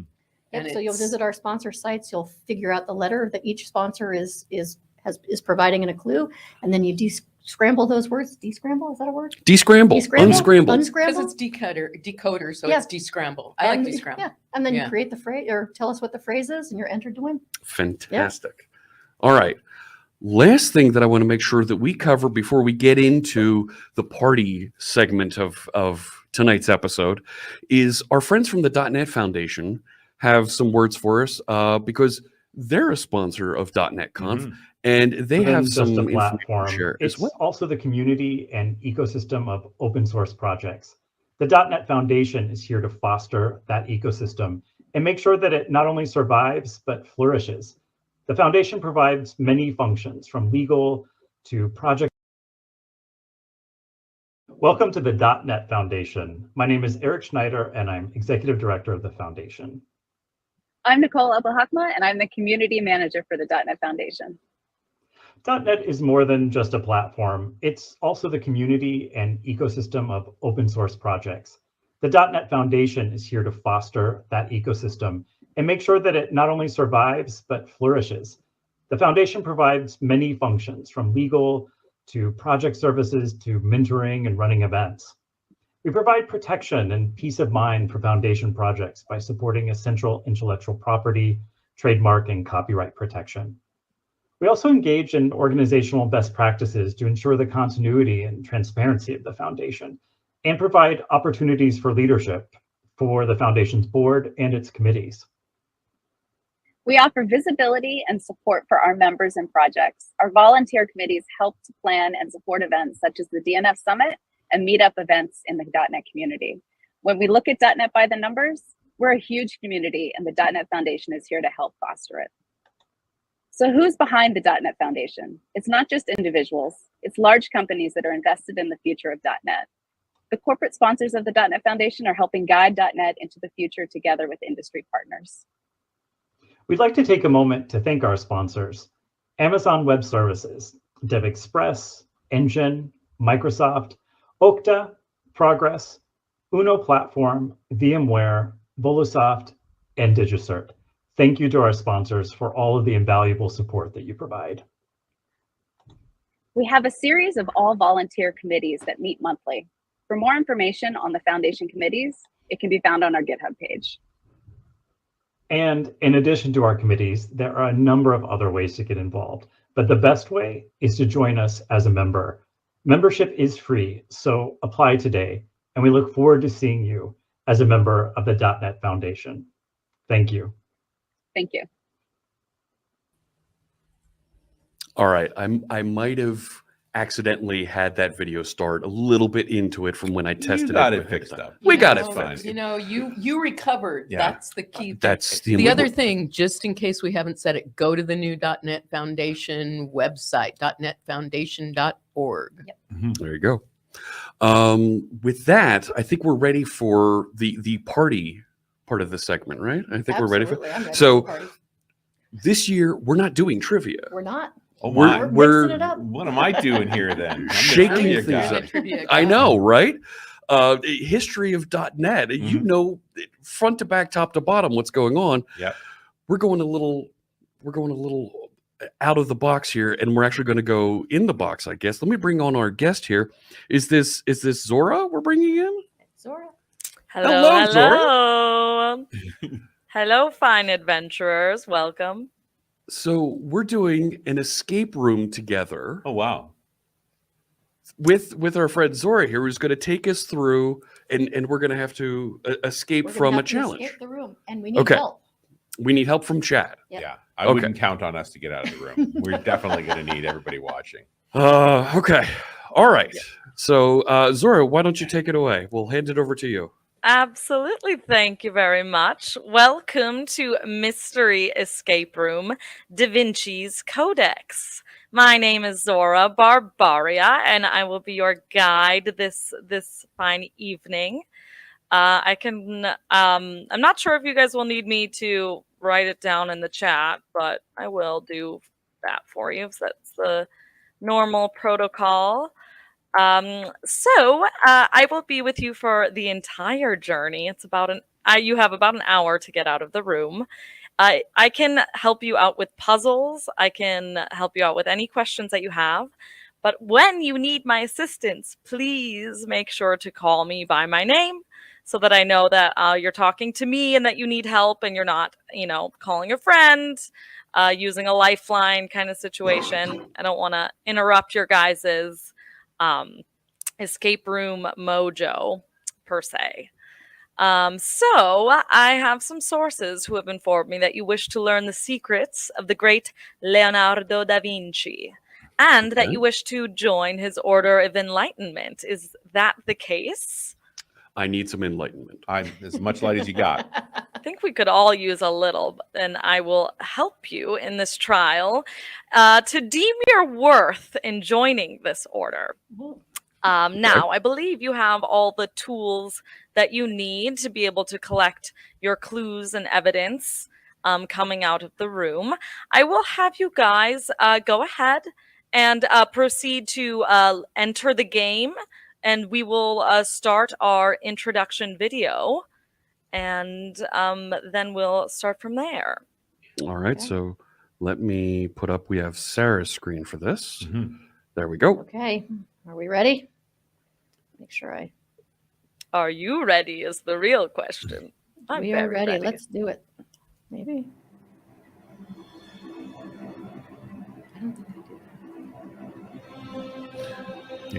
Leonardo da Vinci, a name of legend and intrigue, recognized as a brilliant artist, engineer, and scientist, he is thought to be one of the greatest minds in history. However, much of what he did is still shrouded in mystery. Few know the full extent of his work, and even fewer understand the true nature of his investigations. Before his death, Leonardo da Vinci uncovered truths so profound that he held them very closely and only shared what he learned with a select few who he felt were enlightened enough to understand them. This group was the beginning of a secret society dedicated to protecting Da Vinci's secrets throughout time. They called themselves the Order of Enlightenment.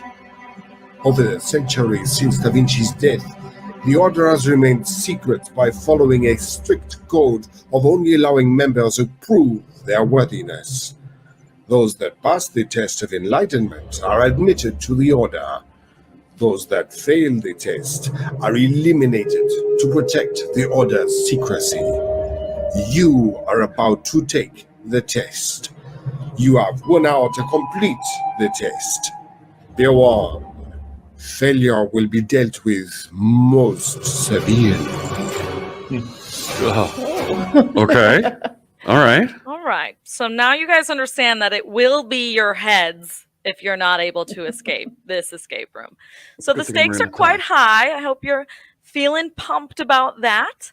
I will let you know that this is very much one of those classic early 2000s, 90s, like point and click games. You will be able to interact with clues and with the map of the game when you see that your mouse icon turns into a hand icon. And with that, remember to use all the resources that you have, friends, family, your guide, Zora. And with that, I will all have you enter the game by clicking on that button at the bottom of the video. Okay. And once all the players are in, give me a heads up and I will start your timer. We're in. Yeah. Good All right. luck, initiates. We are in. Thanks, Zora. Absolutely. So, let me see. I moved. Oh. So We got to walk around. We've each got our own view here, so we should be able to explore a bit. Yeah, I'm going to try shifting here. We're watching Sarah's. That might be a crazy train you're watching. That's okay. Okay. Oh, look, so we can. I mean, Yes. it is I will have you know that I do have an opportunity to give you an extra special hint if one of you is able to like us on our Facebook page. Oh, nice. What's your Facebook page? It is Mystery Escape Room. And I can actually provide you the link here in just a moment. So this picture says Romantic Landscape with Temple, Thomas Dowdy. Mystery Escape Room, which one? Mystery Escape Room Online. I did just drop a link to it in your chat. Hopefully Okay. that helps you get there. Facebook.com Mystery Escape Room Online. I'm going to drop that. Do you mind if I drop that in chat for the chat room that's watching? Please do. Give you all the drop that likes over I can get. there.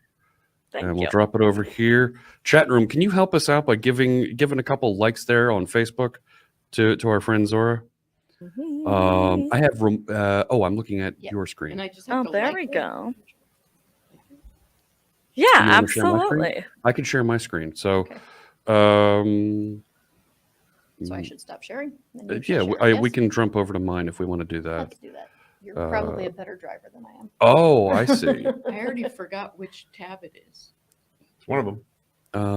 Yeah, share screen. and The I'm gonna the tab should be have Da Vinci's Codex. All of them should have that as their little headliners.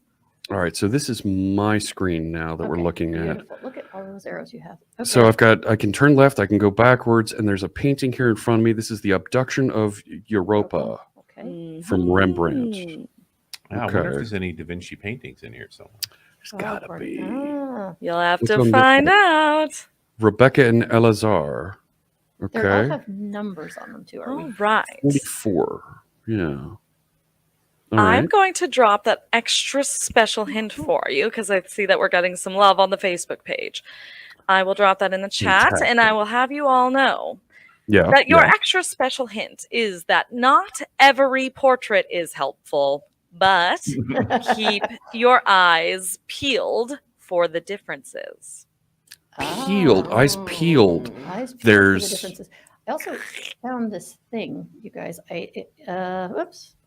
Wait, you found something? I found something that's interesting. What's this one? The House of Caiaphas. Okay. That's 42. It's not the answer to everything. So if you look, Douglas Adams comes much later. if you guys look at, so underneath all the paintings, Yeah. Oh, yeah, there's a thing. sphere.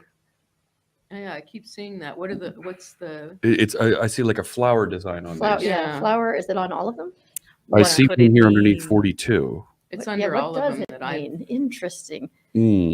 What's this one chat over is here? Oh, that's back the House of Caiaphas. Yeah. Chat room, we're keeping an eye on you. Can you help us out Come here? on, chat room. Yeah, it looks like it's the same flower design On all of them. Okay. on all of them. That kaleidoscopy thing. Regatta at Rialto Bridge. So there's bridges. There's water. There's the Charing Cross Bridge. Lots of faces. So massive body of work in this gallery you Yes. found yourself in. Richard Campbell is the Grand Master of .NET. Says who? Perry Gruel. Okay. I don't know if any Good of to that's know. true, but I appreciate your sentiments. I almost reported you, Jeff, accidentally. Sorry, I didn't report you. That's okay. Go ahead, report me, and I'm up to no good over here. Oh, So I guess one of the- Jason Herdlow said, "Isn't that the pattern behind the human dimensions drawing?" Ah. Two men contemplating the moon. And Kimsey wants to know, can we explore the escape room that you're playing ourselves?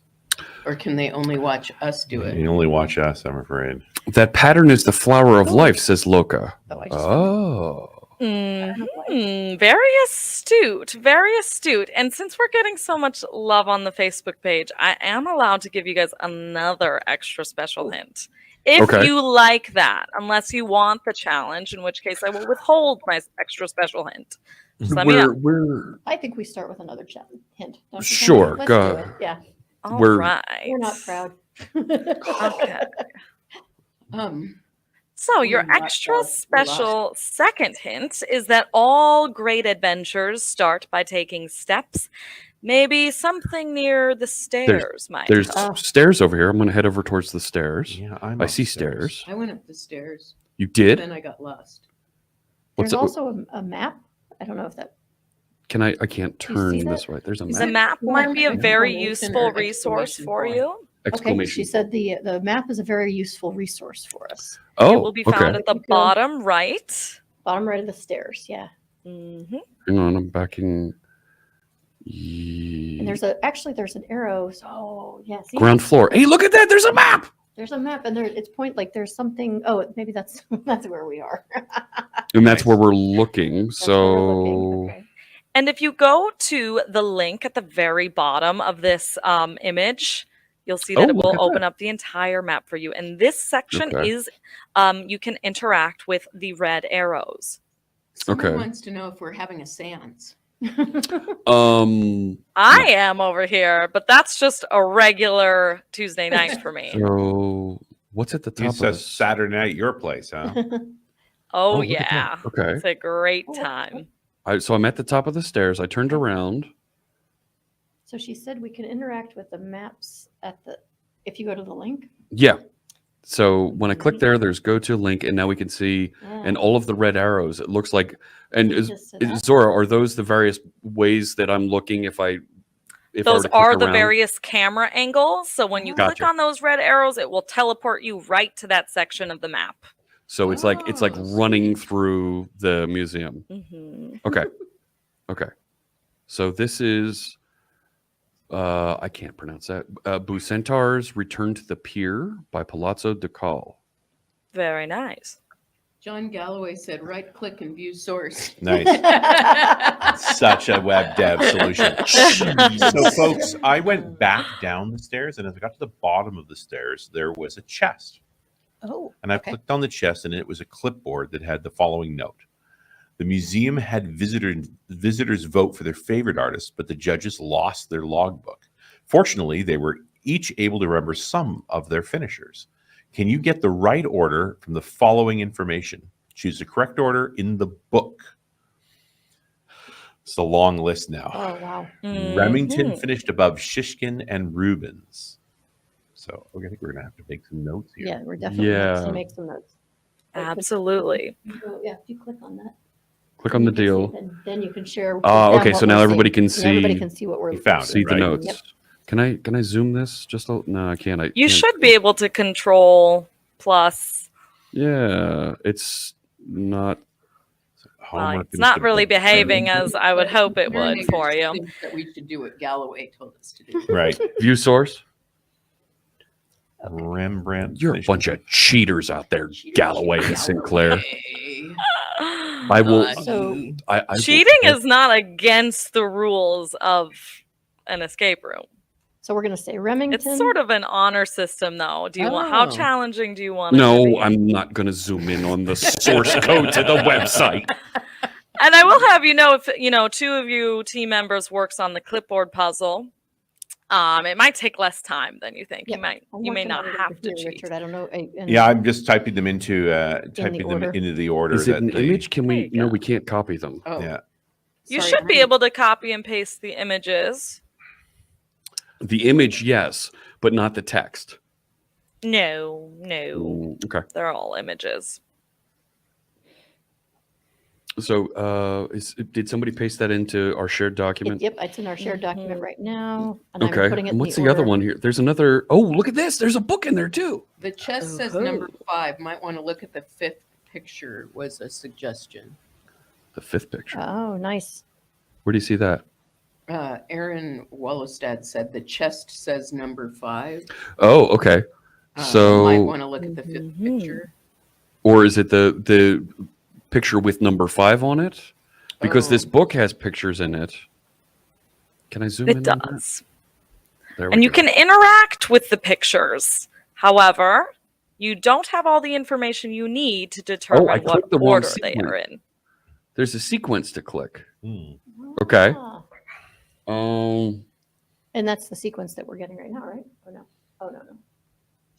I feel like Remington, Homer, Rembrandt, Shishkin, Bouguereau. No, are there 8 here? Remington, Homer, Rembrandt, Shishkin. There's 4. Bouguereau, Rubens. 6. 7 with Monet. And Degas. So Rembrandt finished. Yeah, there's 8 artists here. There you go. Okay. So those 8 artists correspond to these 8 photos, 8 images, 8 paintings. I would deduce as such. Okay. So one of them, it says Borigo finished before Monet, Rubens, and Shishkin. So that means above or below? Yeah, and I was trying to. Because everything else is below or above, right? Right. But there's. Should we assume that it's 1, 2, 3, 4 down the left, 5, 6, 7, 8 down the right? Right. There's above. There isn't like left and right. Or. It's just above and below. But I think we'll just get an order of 1 through 8. So we're if we can getting- figure what before the and advice we're getting means. is find those pictures. That's a good idea. And then we're getting, and the text is the instruction where the painting is. Brave Cobra says now order them according to the text and click that. Click them in that order. Yeah. Okay. And Metro Dev says, how about this order? Rembrandt, Monet, Homer, Degas, Remington, Shishkin, Rubens. How do you say the Bouguereau? Borigo? I would try Bouguereau? again on that order. But nice Okay. try. Not the, and Brave Cobra said, but you need to identify the paintings as well. Do you? So we get already the have numbers that. off the paintings. We already had that list of 8 paintings, right? Got it. That you pulled up. We just have to. Well, so we have the paintings that are here in the book. So we need to identify the numbers for these. So if I stay here on this, can we hunt around and try and find these images? Yeah, I know one of those. Can I copy this image into our Word doc? Try. You may. And if you wanted, you could duplicate the tab and keep on searching the museum, and your audience could see where you're headed and look at all the lovely pieces of work. There we go. There's So the picture. Jason Herdlow saying, order them by their painters. And then Tim Rivas said, the painting at the top of the second page corresponds to the painting visible to the right of the book. Oh, yeah, it's right there. Yeah. Look at it. Yeah. How do I get out of the book? Eyes. How do I get out of the book? I know the painting right below that one is a Rembrandt. Back to gallery. There it is. The thing at the bottom. It was right here. So I need to kind of back up. And it's this one right over here on the side, but I need to like back up. How do you get over there? I could use go back to the map. I could use the map deal. Yeah. Istor says the paintings have their numbers, so that's the order. Oh. Once we find them, but we can order the There it is. artist first. 51 Winslow Homer. Okay, so I'm going to put a 51 by Homer. Okay. And that's also looking at the dock. That's the top right. Luis Beltran says, how do you say the Bouguereau one? Close enough. Bouguereau, we know what you mean. Bouguereau is the lowest one. Mm-hmm. Is the lowest one in the order, is what they said? That's what they're implying, which doesn't seem correct. I don't think so. Interesting. Wonder how they got that. Yeah.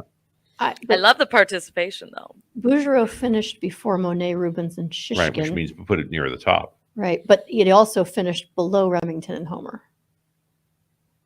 I'm looking for the numbers for these. Maybe he has more than one painting? Great division of tasks. Mhm. It's very smart to get through this first portion as we are coming on to our first quarter hour in the game. Oh, no! Oh, don't One piece of worry, you're advice doing is Take a fine. picture of each painting and then use search to identify them. I'd like to point out that our audience is a bunch of cheaters. Rembrandt was number 57. Is this Rebecca and Elazar? Is that what this one is on the bottom? No. No, that's not the right one. Remington painted cowboy pics is what Guy Incognito said. And that looks like the Thank you, top Guy Incognito. top left.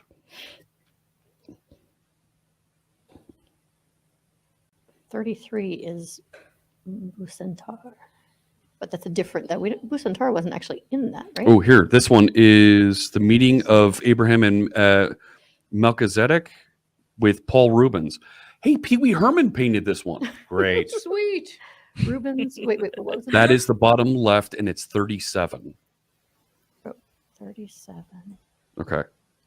What was the name of the picture? Oh, The meeting of Abraham and Melchizedek. Aaron Wallstead said first screen to the left of the stairs had 2 paintings. Okay.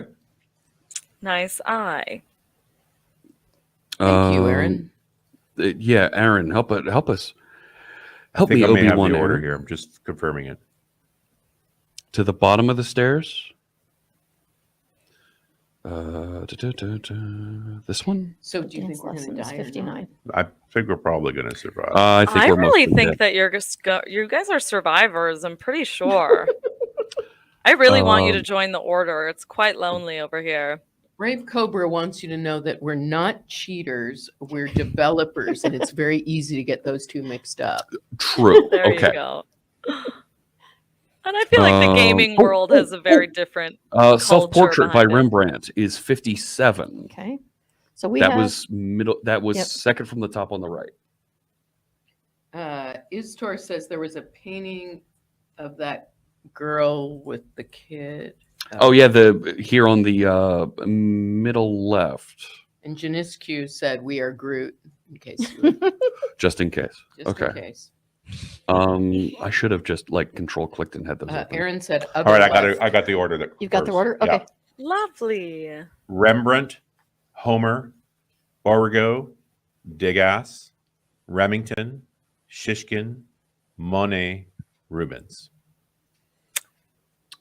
Degas and Bouguereau are not in the correct spaces. But everybody else is? But what do we do with that? We can just switch them. Yeah. Okay, so switch them. So you want me to give that list again? Just in the revised order that we Just so I can double check your work. Rembrandt, Homer, Degas, Burigo, Remington, Shishkin, Monet, Rubens. Remington and Bouguereau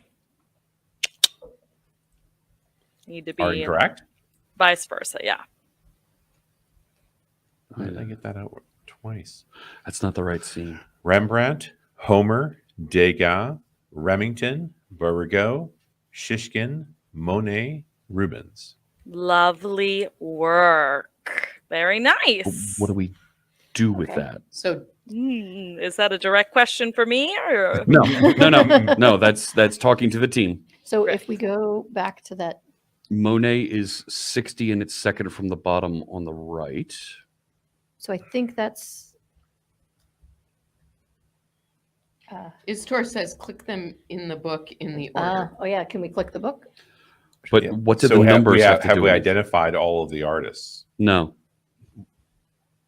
Which one was the Cowboys? It's probably Remington. Remington. Remington painted cowboy pics. So, Is that what okay, we Remington don't know what the number is, but it's the top left. Okay. What's this one? Nope, that's not it.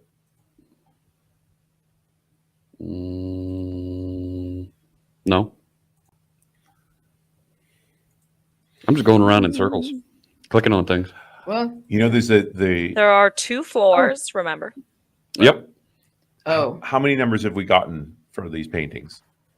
You guys are missing 1, 2, 3, 4 numbers of the painting. So you're Halfway there, so might as well go upstairs and try upstairs. Oh! You click these in order of the sequence. So I was clicking the pictures. Yeah. And that's the sequence. I just clicked them 1 through 4, and it says you clicked the wrong order of the sequence. So we just have to. So the order that you listed is the order we have to click them to move Right. on. So we said Rembrandt. Do we know which one of those pictures is Rembrandt? The self-portrait, second from the second one on the right. Okay, so that's the first one. Okay, and then what was next? Next one is Homer. Which is which picture? It's the boat, isn't it? Isn't that the one we wrote the number down on? Yes, the boat. Okay, Then the click boat. that. Okay. Next is Degas. We don't know which one Degas is. Travesty. I know, right? So ignorant with our art history. He's an impressionist. Well, There you go. I'm impressed. So who's the impressionist? The bottom right. Top or bottom right. Bottom one? right with Big Degas. Okay. Okay. got him. Remington did cowboy painting, so that's top left. Okay. Yeah. And the Remington is 15. Okay. But what's after Remington? Is Beauregard, and so now we're looking for like portraits of women, that sort of thing. Yeah. So it's individual either going to portraits. be. So I think with the woman with child, With the the Okay. woman holding a child, I think is a Beauregard. Okay. I'm trying to find that. Okay. And then what was next? Next is Shishkin. So it's either the bears, one? the party, or the. Are those bears? Shishkin likes portraits and he does bears. So Okay. yeah, the bears painting is Shishkin. Okay. The Burrs. The Monet is the impressionist. That's Yep. the bridge. Okay. Yeah. And that leaves the Rubens, which is the bottom left, because we've done all the others. Clicked all of them, and there we go. Okay. So Ooh. we have a thing. Well Do you want done, me to share my screen, or do you want initiates. to- what's our thing? I will show you, but Hang on.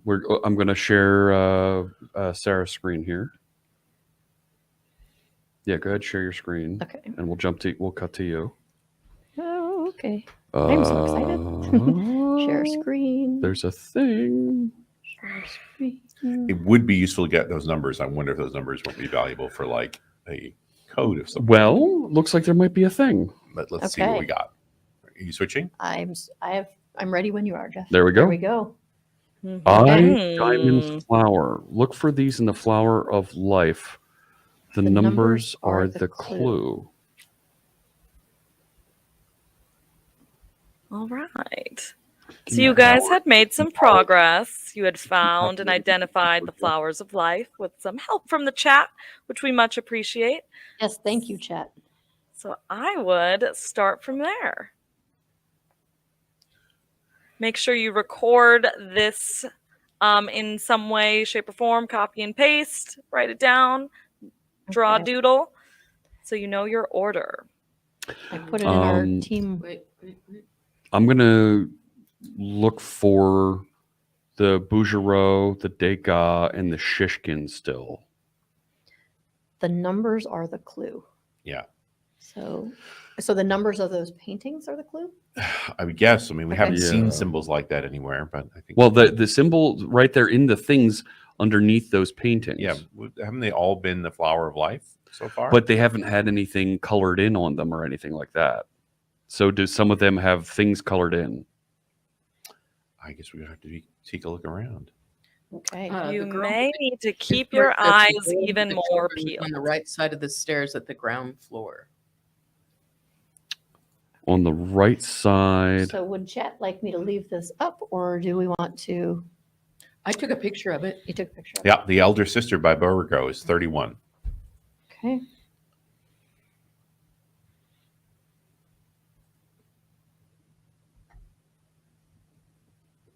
Yeah, I must Who have pointed that completely out missed for it. us? Is door. Thank you very much. Thank you. The day. So we have the only ones that we're missing the numbers for are the Shishkin and the Degas. The So Degas? could you please tell what the number of the Shishkin painting is? That's what We we're. don't know what we it don't is know yet. yet. We Got need it. to. We're But working on that. We're working on it. We got to find it. And what was the Shishkin painting? That was the bears, wasn't it? No, that's Beauregard. Burr. No, Beauregard was The bears is correct. That's Shishkin. Okay. I don't know why I asked this question. Guy Incognito says the prize is how many famous paintings you can steal under your shirt before the museum guard catches you. There you go. That's a great idea. Absolutely. And we found the Or Rembrandt. just, you Dora, know. don't tell Looking for anyone. the Degas, which is the Degas and the- Impressionist Bridge, Yep. and the bears for Shishkin. Yep. We just need the number for the Shishkin. Okay. Not that we know for sure that we even need them, just that we're being thorough. Yes. That way we have the numbers because again it says that look for these in the flower of life. The numbers are the clue. Okay. Is at least one of our team members investigating the flowers of life found underneath? Yes. Oh, very good. Oh, what'd you find? What'd you find? Look at that. This Okay, is so you underneath. should, This is go- underneath okay, let the me- self-portrait. What floor? Lower floor, just to the left of the stairs. Hang on, let me. I'm You gonna wanna share put. it? You Yeah, should. let me put my camera Yep. up. Mhm. So I was here, and I looked at this Yep. Oh, right, gnarly there's- looking dude over there's the here. diamonds. And there's the things filled in there. Okay, and what number? Well done. 57. 57. Okay. Yep. Okay, so keep That's doing the great. wrong thing. So that's a thing. Okay. All right. Now we need to go find the other paintings that we have no idea where I found them elsewhere in the. The Degas. Might I add one the thing, Degas. dear Degas, adventurers? The ballerinas on the left side of the stairs. that? is No, what no, they're- that's not Degas. Oh, That's Zora has Beauregard. okay. Sorry, Zora. Oh, not a problem. Do you know where you're putting these numbers that you're looking for? Oh. Writing them down in Writing our them down. notes. So let's see. That's a great way to record them. Have you discovered yet where in the game Where they to will be put needed? them? No. I have an idea. I found a combination lock early on. Oh. I could probably find my way back there too. Oop, I found the Degas. The Charing Cross Bridge is 60. Okay. Wonderful. Well, I suggest you find that safe, that code again, and you can share the URL with your teammates. There's a URL. Well, every every page, page every has a- view is a page. So with that, so each one, so Jeff, you're just looking at each one of the Yeah. flowers of life. Yep. To see if there's a. Oh, Wait a oh, sec. oh, oh. Hang on. This flower of life has Have you found the Degas has yet? Okay. has like stuff on it. Okay. Has things on the bottom. Which one? Okay. Yes, what it does. This is underneath the abduction of Europa. Okay. Van What's the number? Abduction? That was Europa. 43. This is a Rembrandt. 43. Rembrandt. Okay. But I don't. Was that in the clues somewhere? Rembrandt. Well, we have no. So Rembrandt was also, we have number 57. Oh, but it's not one of the paintings. No, that isn't. It's not necessarily a bad No, it's thing. not. Yeah. Okay. So Try So- interacting with it. Oh. Try interacting with it. Oh, click on the. The part that looks That different. doesn't do anything. So, I clicked it. Oh, there's There's the there's combination. combination. And we know the middle digit is 57. 57. Well done, initiates. So you Okay. may want to duplicate this tab or copy it for your teammates so that you can keep exploring, and while you Language. still have your safe out. That might help you There's the guys URL in the Word progress doc. along. Okay, we're still checking for symbols in the life to see if we can find them. Life. And we are Did we still find looking this for the one? bears for Shishkin, right? Just to have bank everything. Do any of our anyone have any help on finding the Shishkin? No. But now I'm hungry for shish kebab. And every time we say that, same that sounds thing. good. I'm going upstairs. That's a good idea. I bet there's That's two a of them up very there. good idea. I like if Zora says so. Zora and I, we got a thing. It's all. I think we do. Yeah. Yeah, say that. Istor thinks the Shishkin was on the first floor on the left side. Okay. On the left side, I'm going to go over. And Sinclairinator called shish kebab, so he was on the same wavelength. You know, if I'm going to serve shish kebab for Sinclairinator, I'm going to make sure that there's baked beans to go with it. I've heard he loves He baked loves baked beans. beans. Yes. It's his favorite. Zora, it's an ongoing painful gag. Endless gag. Oh, yeah. Yes. Sinclairinator is saying, You know- "Don't you dare you know the no," which I kind. think means I'm protesting, but I really want that. We'll just have to get some jelly beans. Somebody I just said thought he it was a could- Monty Python reference, but Oh, wait, I found one. Oh, look Where- at you. Okay. Oh, what you got there? Okay. Oh, That is the eye. The eye. I have the Number tiger. Painting is And out. that is Little scissors grinder, 21. 21. All right. Okay.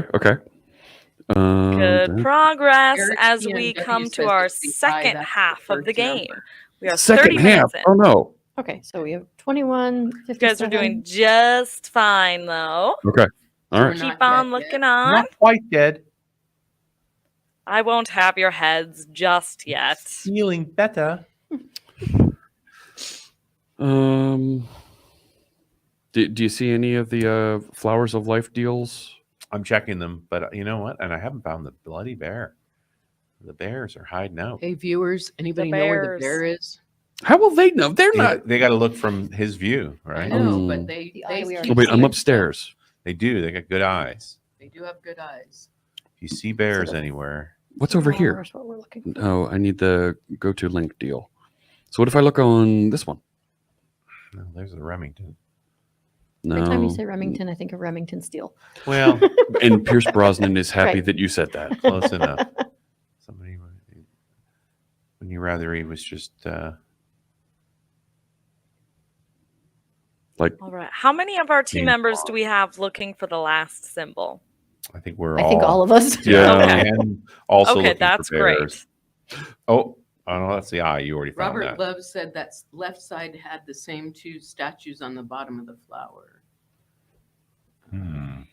oh, back What over does this it way. all mean? Hang on. No. Janiscu thinks first floor is the bears. Well, we haven't found them on the upper floor, so I'm feeling like I got to go downstairs. Oh, wait. What you got? Look at you. You are so Did you fancy. find Very it? good. You This got is it. 8, and it was the The other symbol, the flower. it was the flower. All Yeah. right, well, we're ready for the For the Okay, combo let's deal? do For the combo deal. combination. All right, so watch theory. this. Boop, I'm there. Okay. So Look it at is you and your 21, cleverness. 21, 21. Mhm. Go ahead. 57, 57. Okay. 08, I'm going to assume. Lovely. Doing And, great. unlock. No, it didn't work. That's working. It's No, I thinking. could do. Oh! Okay. All right, there's a deal. Oh, so we actually know. Shock and dismay. Yeah, this is a guillotine, and we all Oh, get our look at the heads spiral. chopped up. Yeah. Oh. The only way into DaVinci Gallery is if you know the Fibonacci sequence. By heart. No. Just kidding.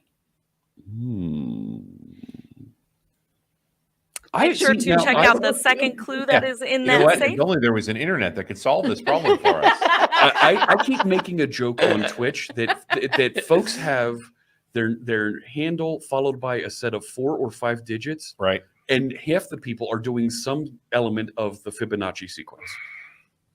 So there's another thing in that. Right. So 0, 1. It's just adding the next two numbers together. So 0, 1, 1, 2. Yep. 3, 5, 8, 13, 21, 34, 55. Very good. Yep. And it looks like we need to. No! Open that up. If you click on that, I think that's where we have to put it on the stairwell, on the banister. So we have to go to the banister and do something. Enter those. Head on back to them stairs. Is this the part where we take our clothes? No, no. Stop opening and closing there. What is this doing? Stop it. Stop it. I'm going away.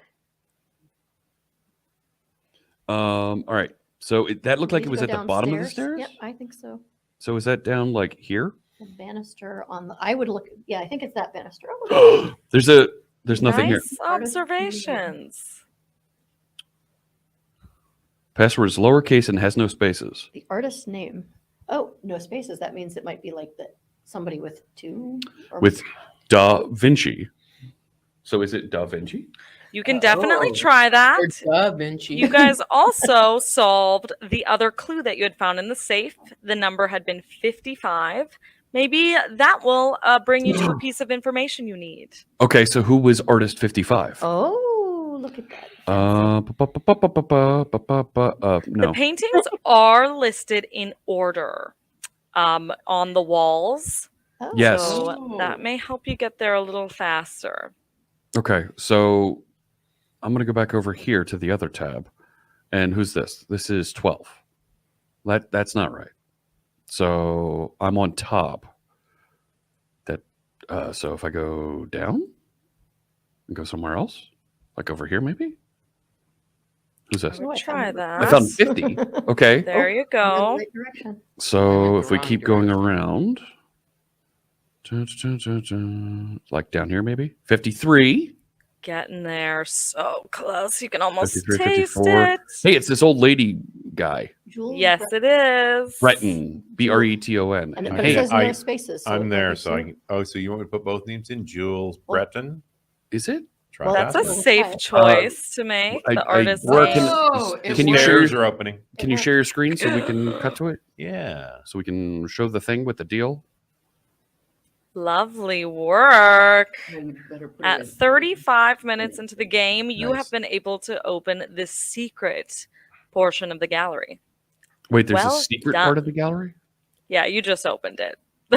That's what you found. It Yeah, was what- secret because if you remember, you didn't know about it. Just before go there, now. Jeffy. Just go there. Just go there. You got to So, go. all there right, here I am. anyway. I'm looking at the Yeah, stairs. Click on it and type So- in Jules Breton, all one word, lowercase. There you go. What, we all have to type it? No, well, if we Well, all if we want to wanna go, explore, yeah. yeah. Oh, Ooh. it's not opening. Oh, There here you we go. Yeah. All right, Jules Breton. Spell it right. You do All need right. to spell it right. Oh, okay, okay. So there's a deal. Ooh, look at that thing. Mhm. All right. Ooh. Yes. Very high tech. Okay. Right. These look. So there's a lot to find in the secret portion of the gallery. I do suggest that you guys split up and start looking at what's on the walls. Okay. So Okay. if you That's a click on this- no-brainer, but Sorry, I haven't been. gotta in the say it. game Oh. to There's a get picture, there. but there's I've also been a in the piece of chat. paper that you can click. So Yeah, Jeff you is showing the want- piece of wandered. picture that he saw. Oh, and there's a piece Yeah, of paper. click Yeah, on what's in the that. paper? Stairs. That's where we have to put a password. Do I need to Use lowercase with no space. Hunter. So you're upstairs. Right, chat room. The password is Hunter. That's a guess if I've It's ever either heard that one. or Tiger, right? Scott and Tiger is the. I'm sorry. It's a Oh, tech so joke. many insider jokes, are you can't I even imagine. figured. One day I'll be on one of them. You don't want to know. So, Each one of these paintings I click doesn't have any information. oh, the Mona Lisa. Okay. Yeah. Oh, The what's this Mona one? Lisa will give you nada in this game. She Ooh, is there's a- no touchy. There's a deal. You go around one more. Mm-hmm, mm-hmm, mm-hmm. One more. Oh, gramophone. Gramophone. Yeah, but I don't. If it's producing audio, we can't hear it. Does it produce audio, Zora? It does, yes. Okay, so So we'll have to go to me? yeah, we'll go to Sarah's Okay, video. and I'm ready for you whenever. There you are.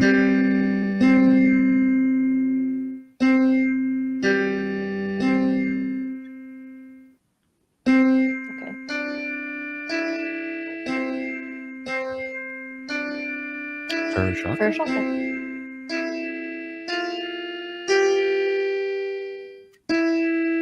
Nice work. You have identified the song.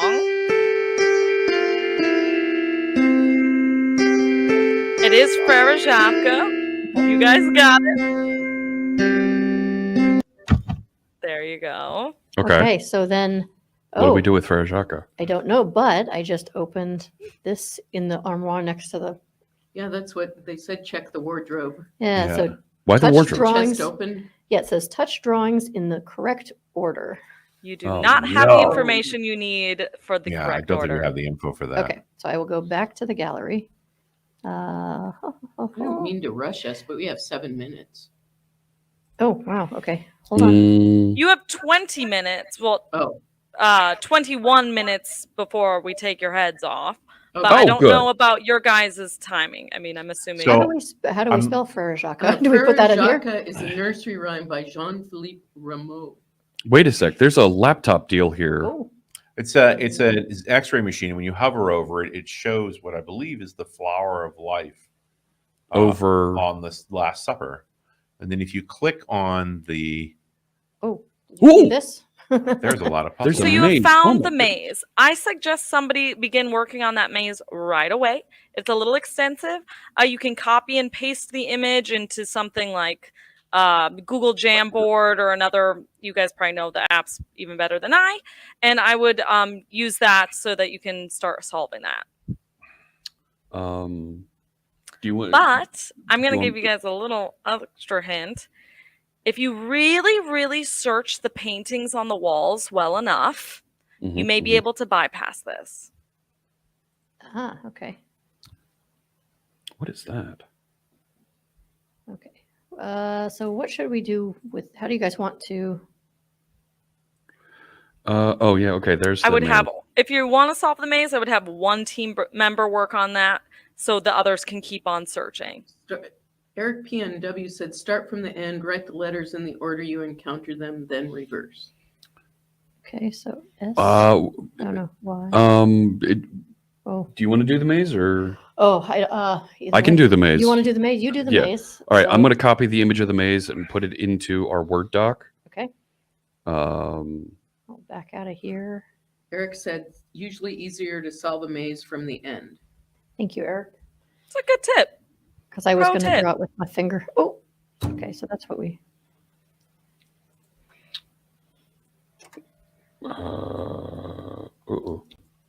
Boy, I do wish I had a second screen.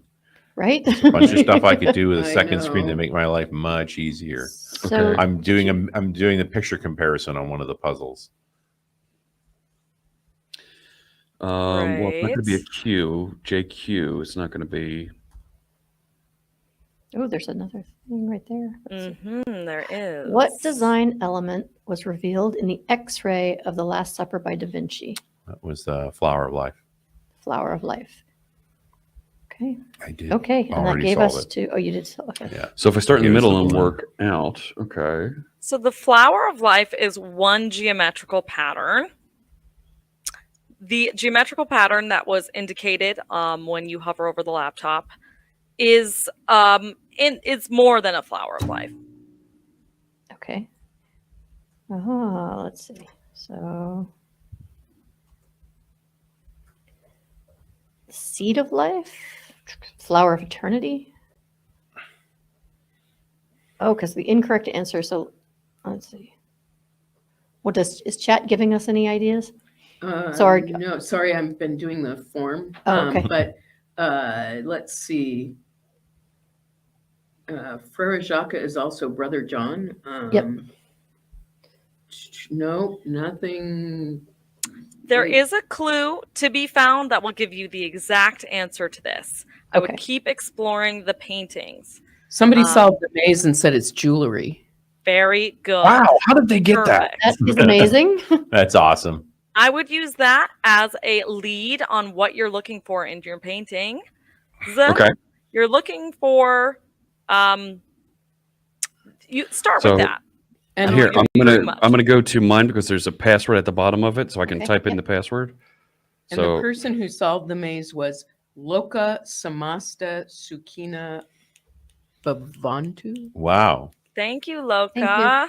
That was awesome. All right, Nice trying the work. password and Probably a record on the maze solving, actually. That was really quick. And I didn't read it so- right when that who's this person? sent it. So that maybe we find. So I would suggest that you guys try interacting with the paintings. close up labelle, it says, which was her. Aaron Wellstead said the image is the seed of life. Seed of life. Very nice. Oh wait, this is another maze now. No, it's not. That is Robert the same. Love said the Last Supper has a symbol when X-ray is on. Yeah. Yep. Okay. That's the seed of life. So Exactly. So Oh, I touched it. All right. I went to her and it opened. There is a single circle at the center of the flower of life that must represent the creation or the creator. The center circle is surrounded by 6 circles. 6 is an interesting number. It is called the number of man. Man was created on the 6th day. The ancients thought of 6 as incomplete number, or man without God is incomplete. The center circle and the surrounding 6 circles make 7, a number the ancients thought of as complete. 7 days of creation that resulted in 7 days of the week. The resulting image is called the seed of life. Hey. The flower of life is created by adding another set of intersecting circles around the seed of life. It takes 12 circles to encompass the seed of life. The ancients saw 12 as being a complete number. Thus, the 12 months of the year, the 12 tribes of Israel, and the 12 apostles. Okay, so you have that clue. right. If you give me. So let's I cut to took the Sarah. Seed of life, and I clicked on the seed of life, and this is what I received. Leonardo is known for painting expressive hands. Find these hands for your next clue. Are you kidding? We got to look for fingers? We do. We have to be very fancy with our hands. Okay. Can we take that picture and put it into the Word doc so that we can drop that in compare? Yeah. That's okay. You guys are doing really well, and you're definitely going to get out of this one, but I will have you know you have 15 minutes left. Oh my gosh. The This is pressure. when we all get stressed out and start getting pushy. Absolutely. So what do we do with this Chat with this room thing got about any suggestions? The finger on the top left is from the picture of the girl with the ferret. Girl with the ferret. Yeah. Nice Does it have a name or number? No. Okay, girl. Oh, and when I click on that finger, I see something in fancy script. Ludovico. Okay, so let me go. Yeah. So Lovely job, initiates. Ludovico. So is it okay if I get out of here, or do you want me to leave this one up while you're? You leave it up. Let's keep thumbing through the painting. I can do the image mapping pretty Beautiful. pretty Teamwork quickly. makes the dream work. I wish I had something to throw to you as I'm saying. Maybe a Teamwork. pig. I would love to. Eric PNW says number 1 is lady with ermine, I think. Yeah, ermine or Yes, very weasel. nice. Same diff. Okay.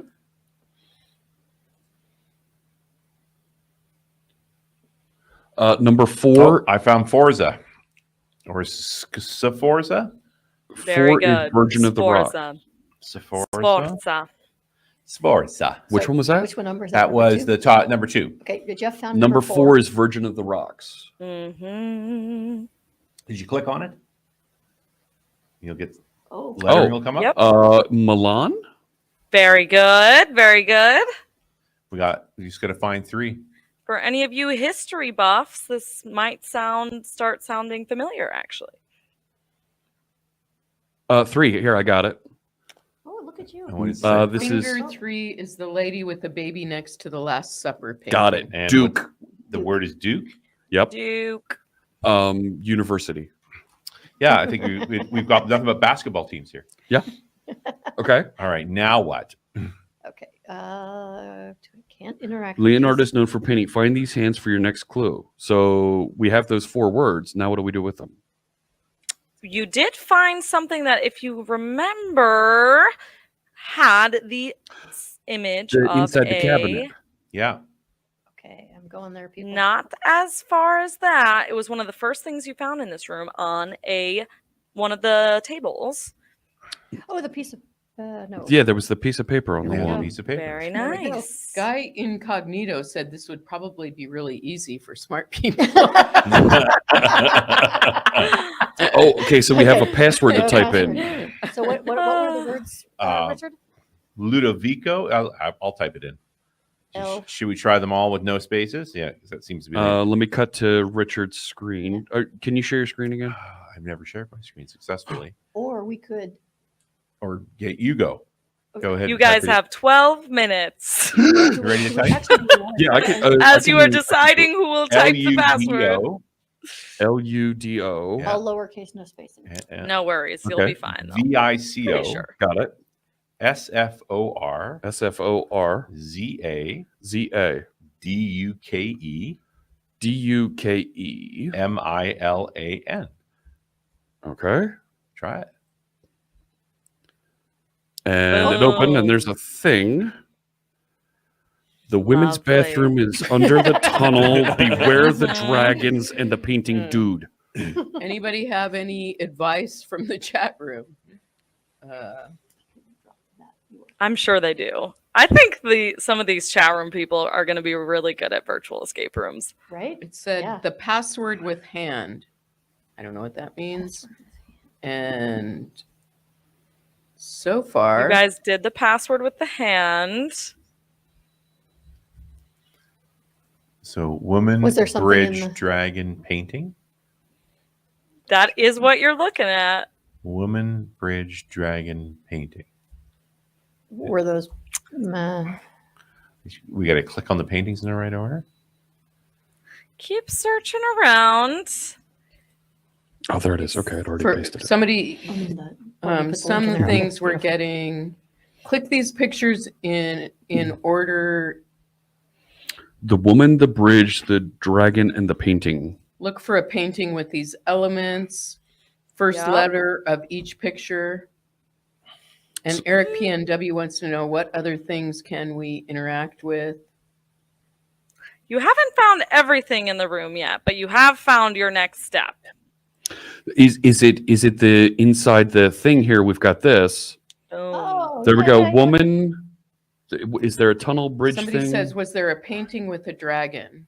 No, but but it's there's in a those woman. pictures. There's a tunnel thing, right? Yeah, Is that what so that is? click A on the woman, bridge. The then bridge. Click on the bridge.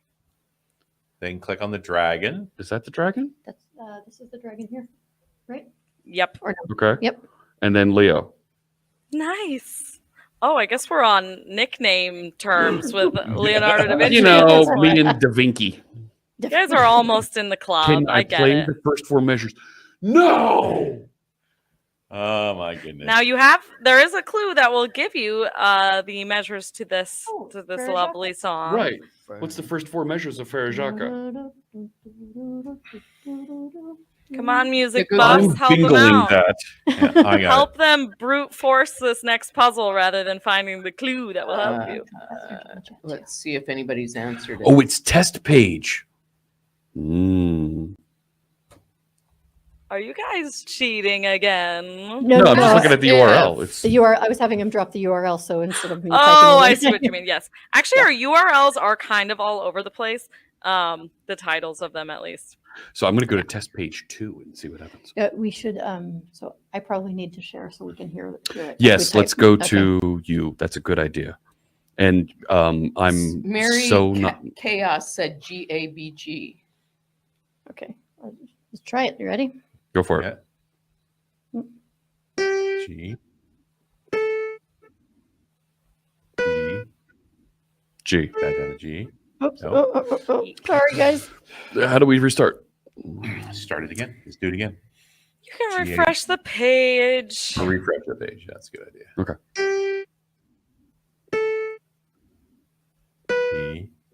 G. B. A. We have 7 minutes. BG. No, BG. BG? Yeah. I think it was the high G.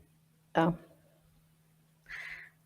One of the teammates may try to find the clue that will give you the exact measures you're looking for. It's written somewhere. In the stars? Yes, it is. In the stars? Oh, no, I'm just, it's written in the stars. I was just. Thank you, Sarah. I like that. We're all written in the stars somewhere. We are stars. We are stars. Okay, I'm going to refresh Serbian that. just so we're proverb. Good to go. No. It's got to be like in the.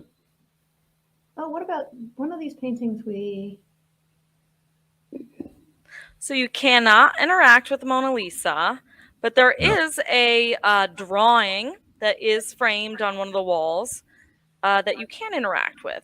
And I would suggest also looking underneath the painting, the table that it's. Yeah, I was playing with this. I just didn't get anywhere. They were looking for differences. Yes, you had found that. Yeah. We did that. But what are the differences?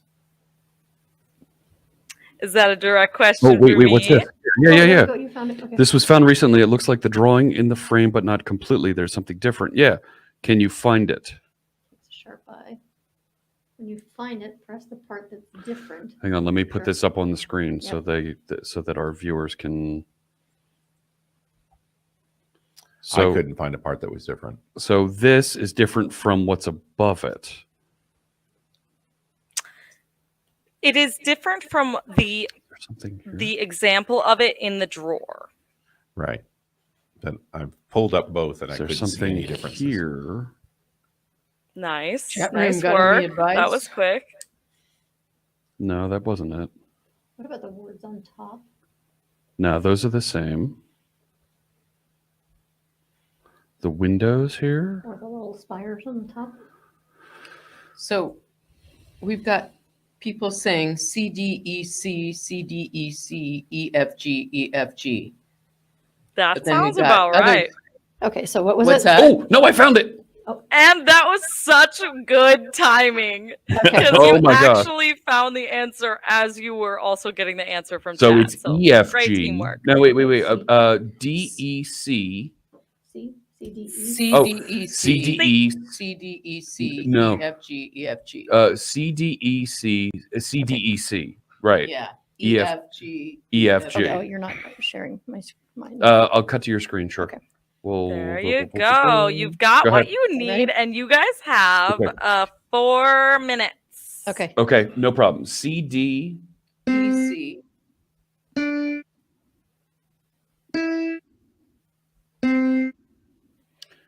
CDEC.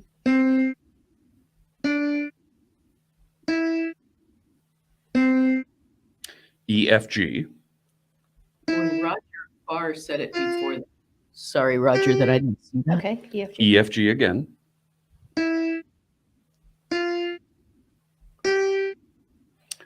Oh, we that's did it.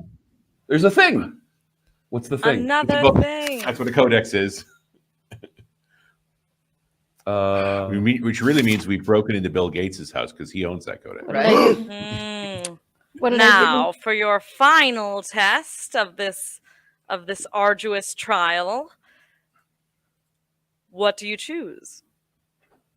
Everybody's saying check the copter. So this- Spin Yeah. the helicopter. Yeah, the copter. There it is. Scared that. Yeah. We passed. Lovely work, initiates. I will make sure to have your Order of Enlightenment robes sent to you express Nice. priority, because you are all finally members of our enlightened order. Very well done. Your time was Thank you. 56. You're welcome. 56 minutes and 47 seconds. This is a really good, actually, beginner escape room. And you guys did fantastic. You really did.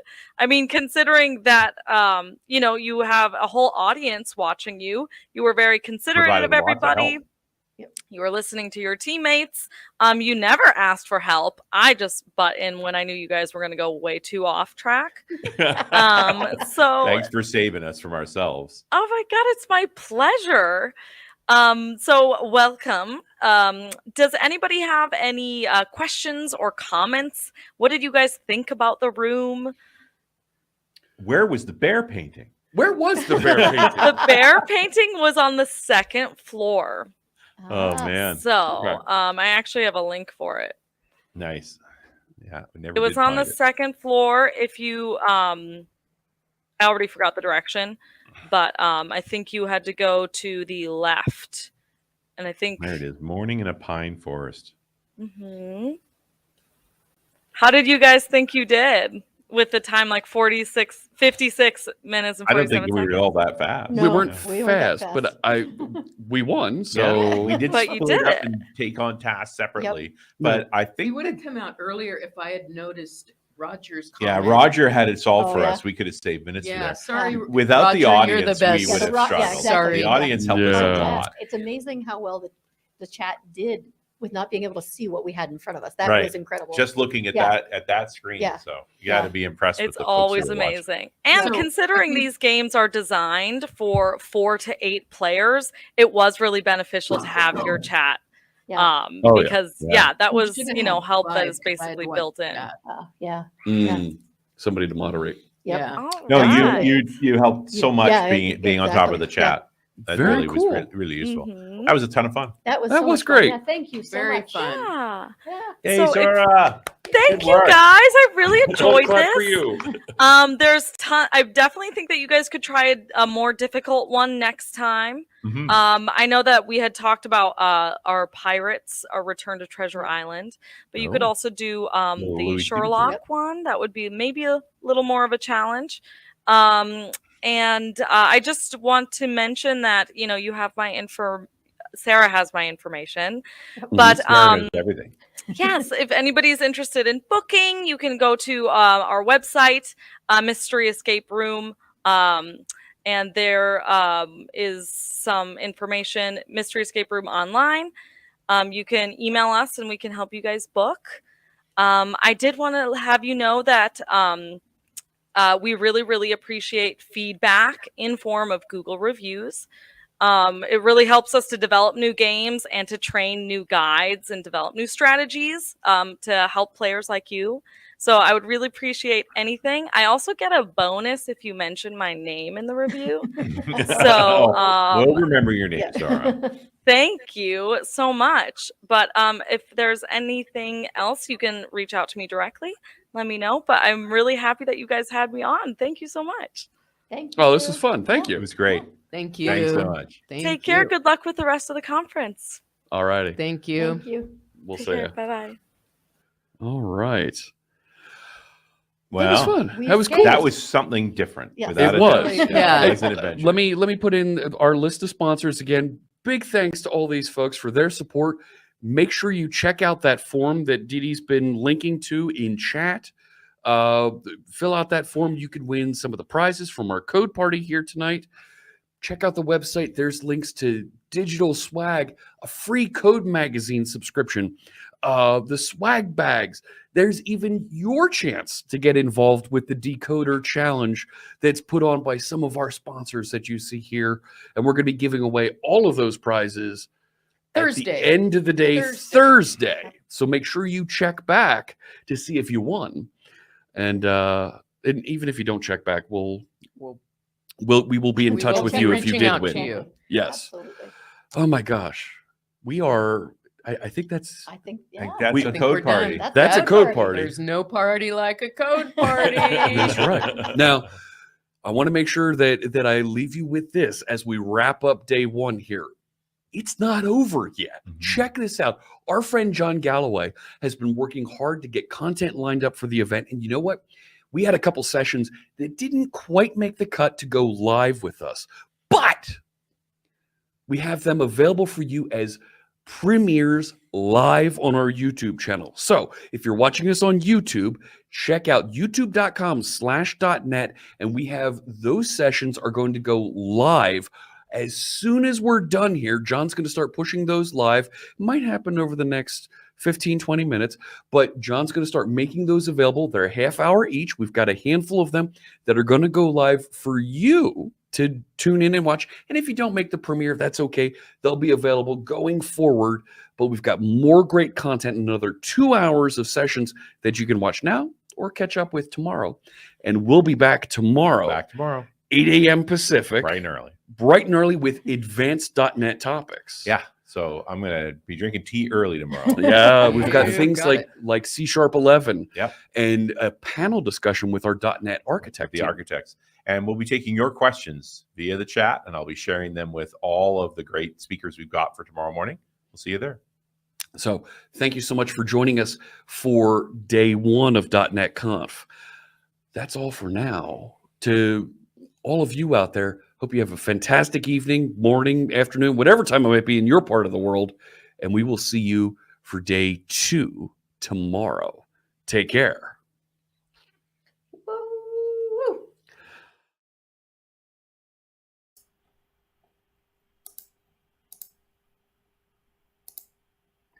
Hey everyone, hope you've all been having a great .NET Conf. My name's Nick Randolph, and today we're going to be looking at building Windows applications using WinUI 3 and .NET. Now, actually, we're also going to be looking at the Windows App SDK. For those who don't know, WinUI 3, or just WinUI, now ships as part of the Windows App SDK. So we're going to be covering both in the session. Let's just jump into it. What is the Windows App SDK? Well, according to Microsoft, it is a set of new developer components and tools that represents the next evolution in Windows app development platform. It also provides a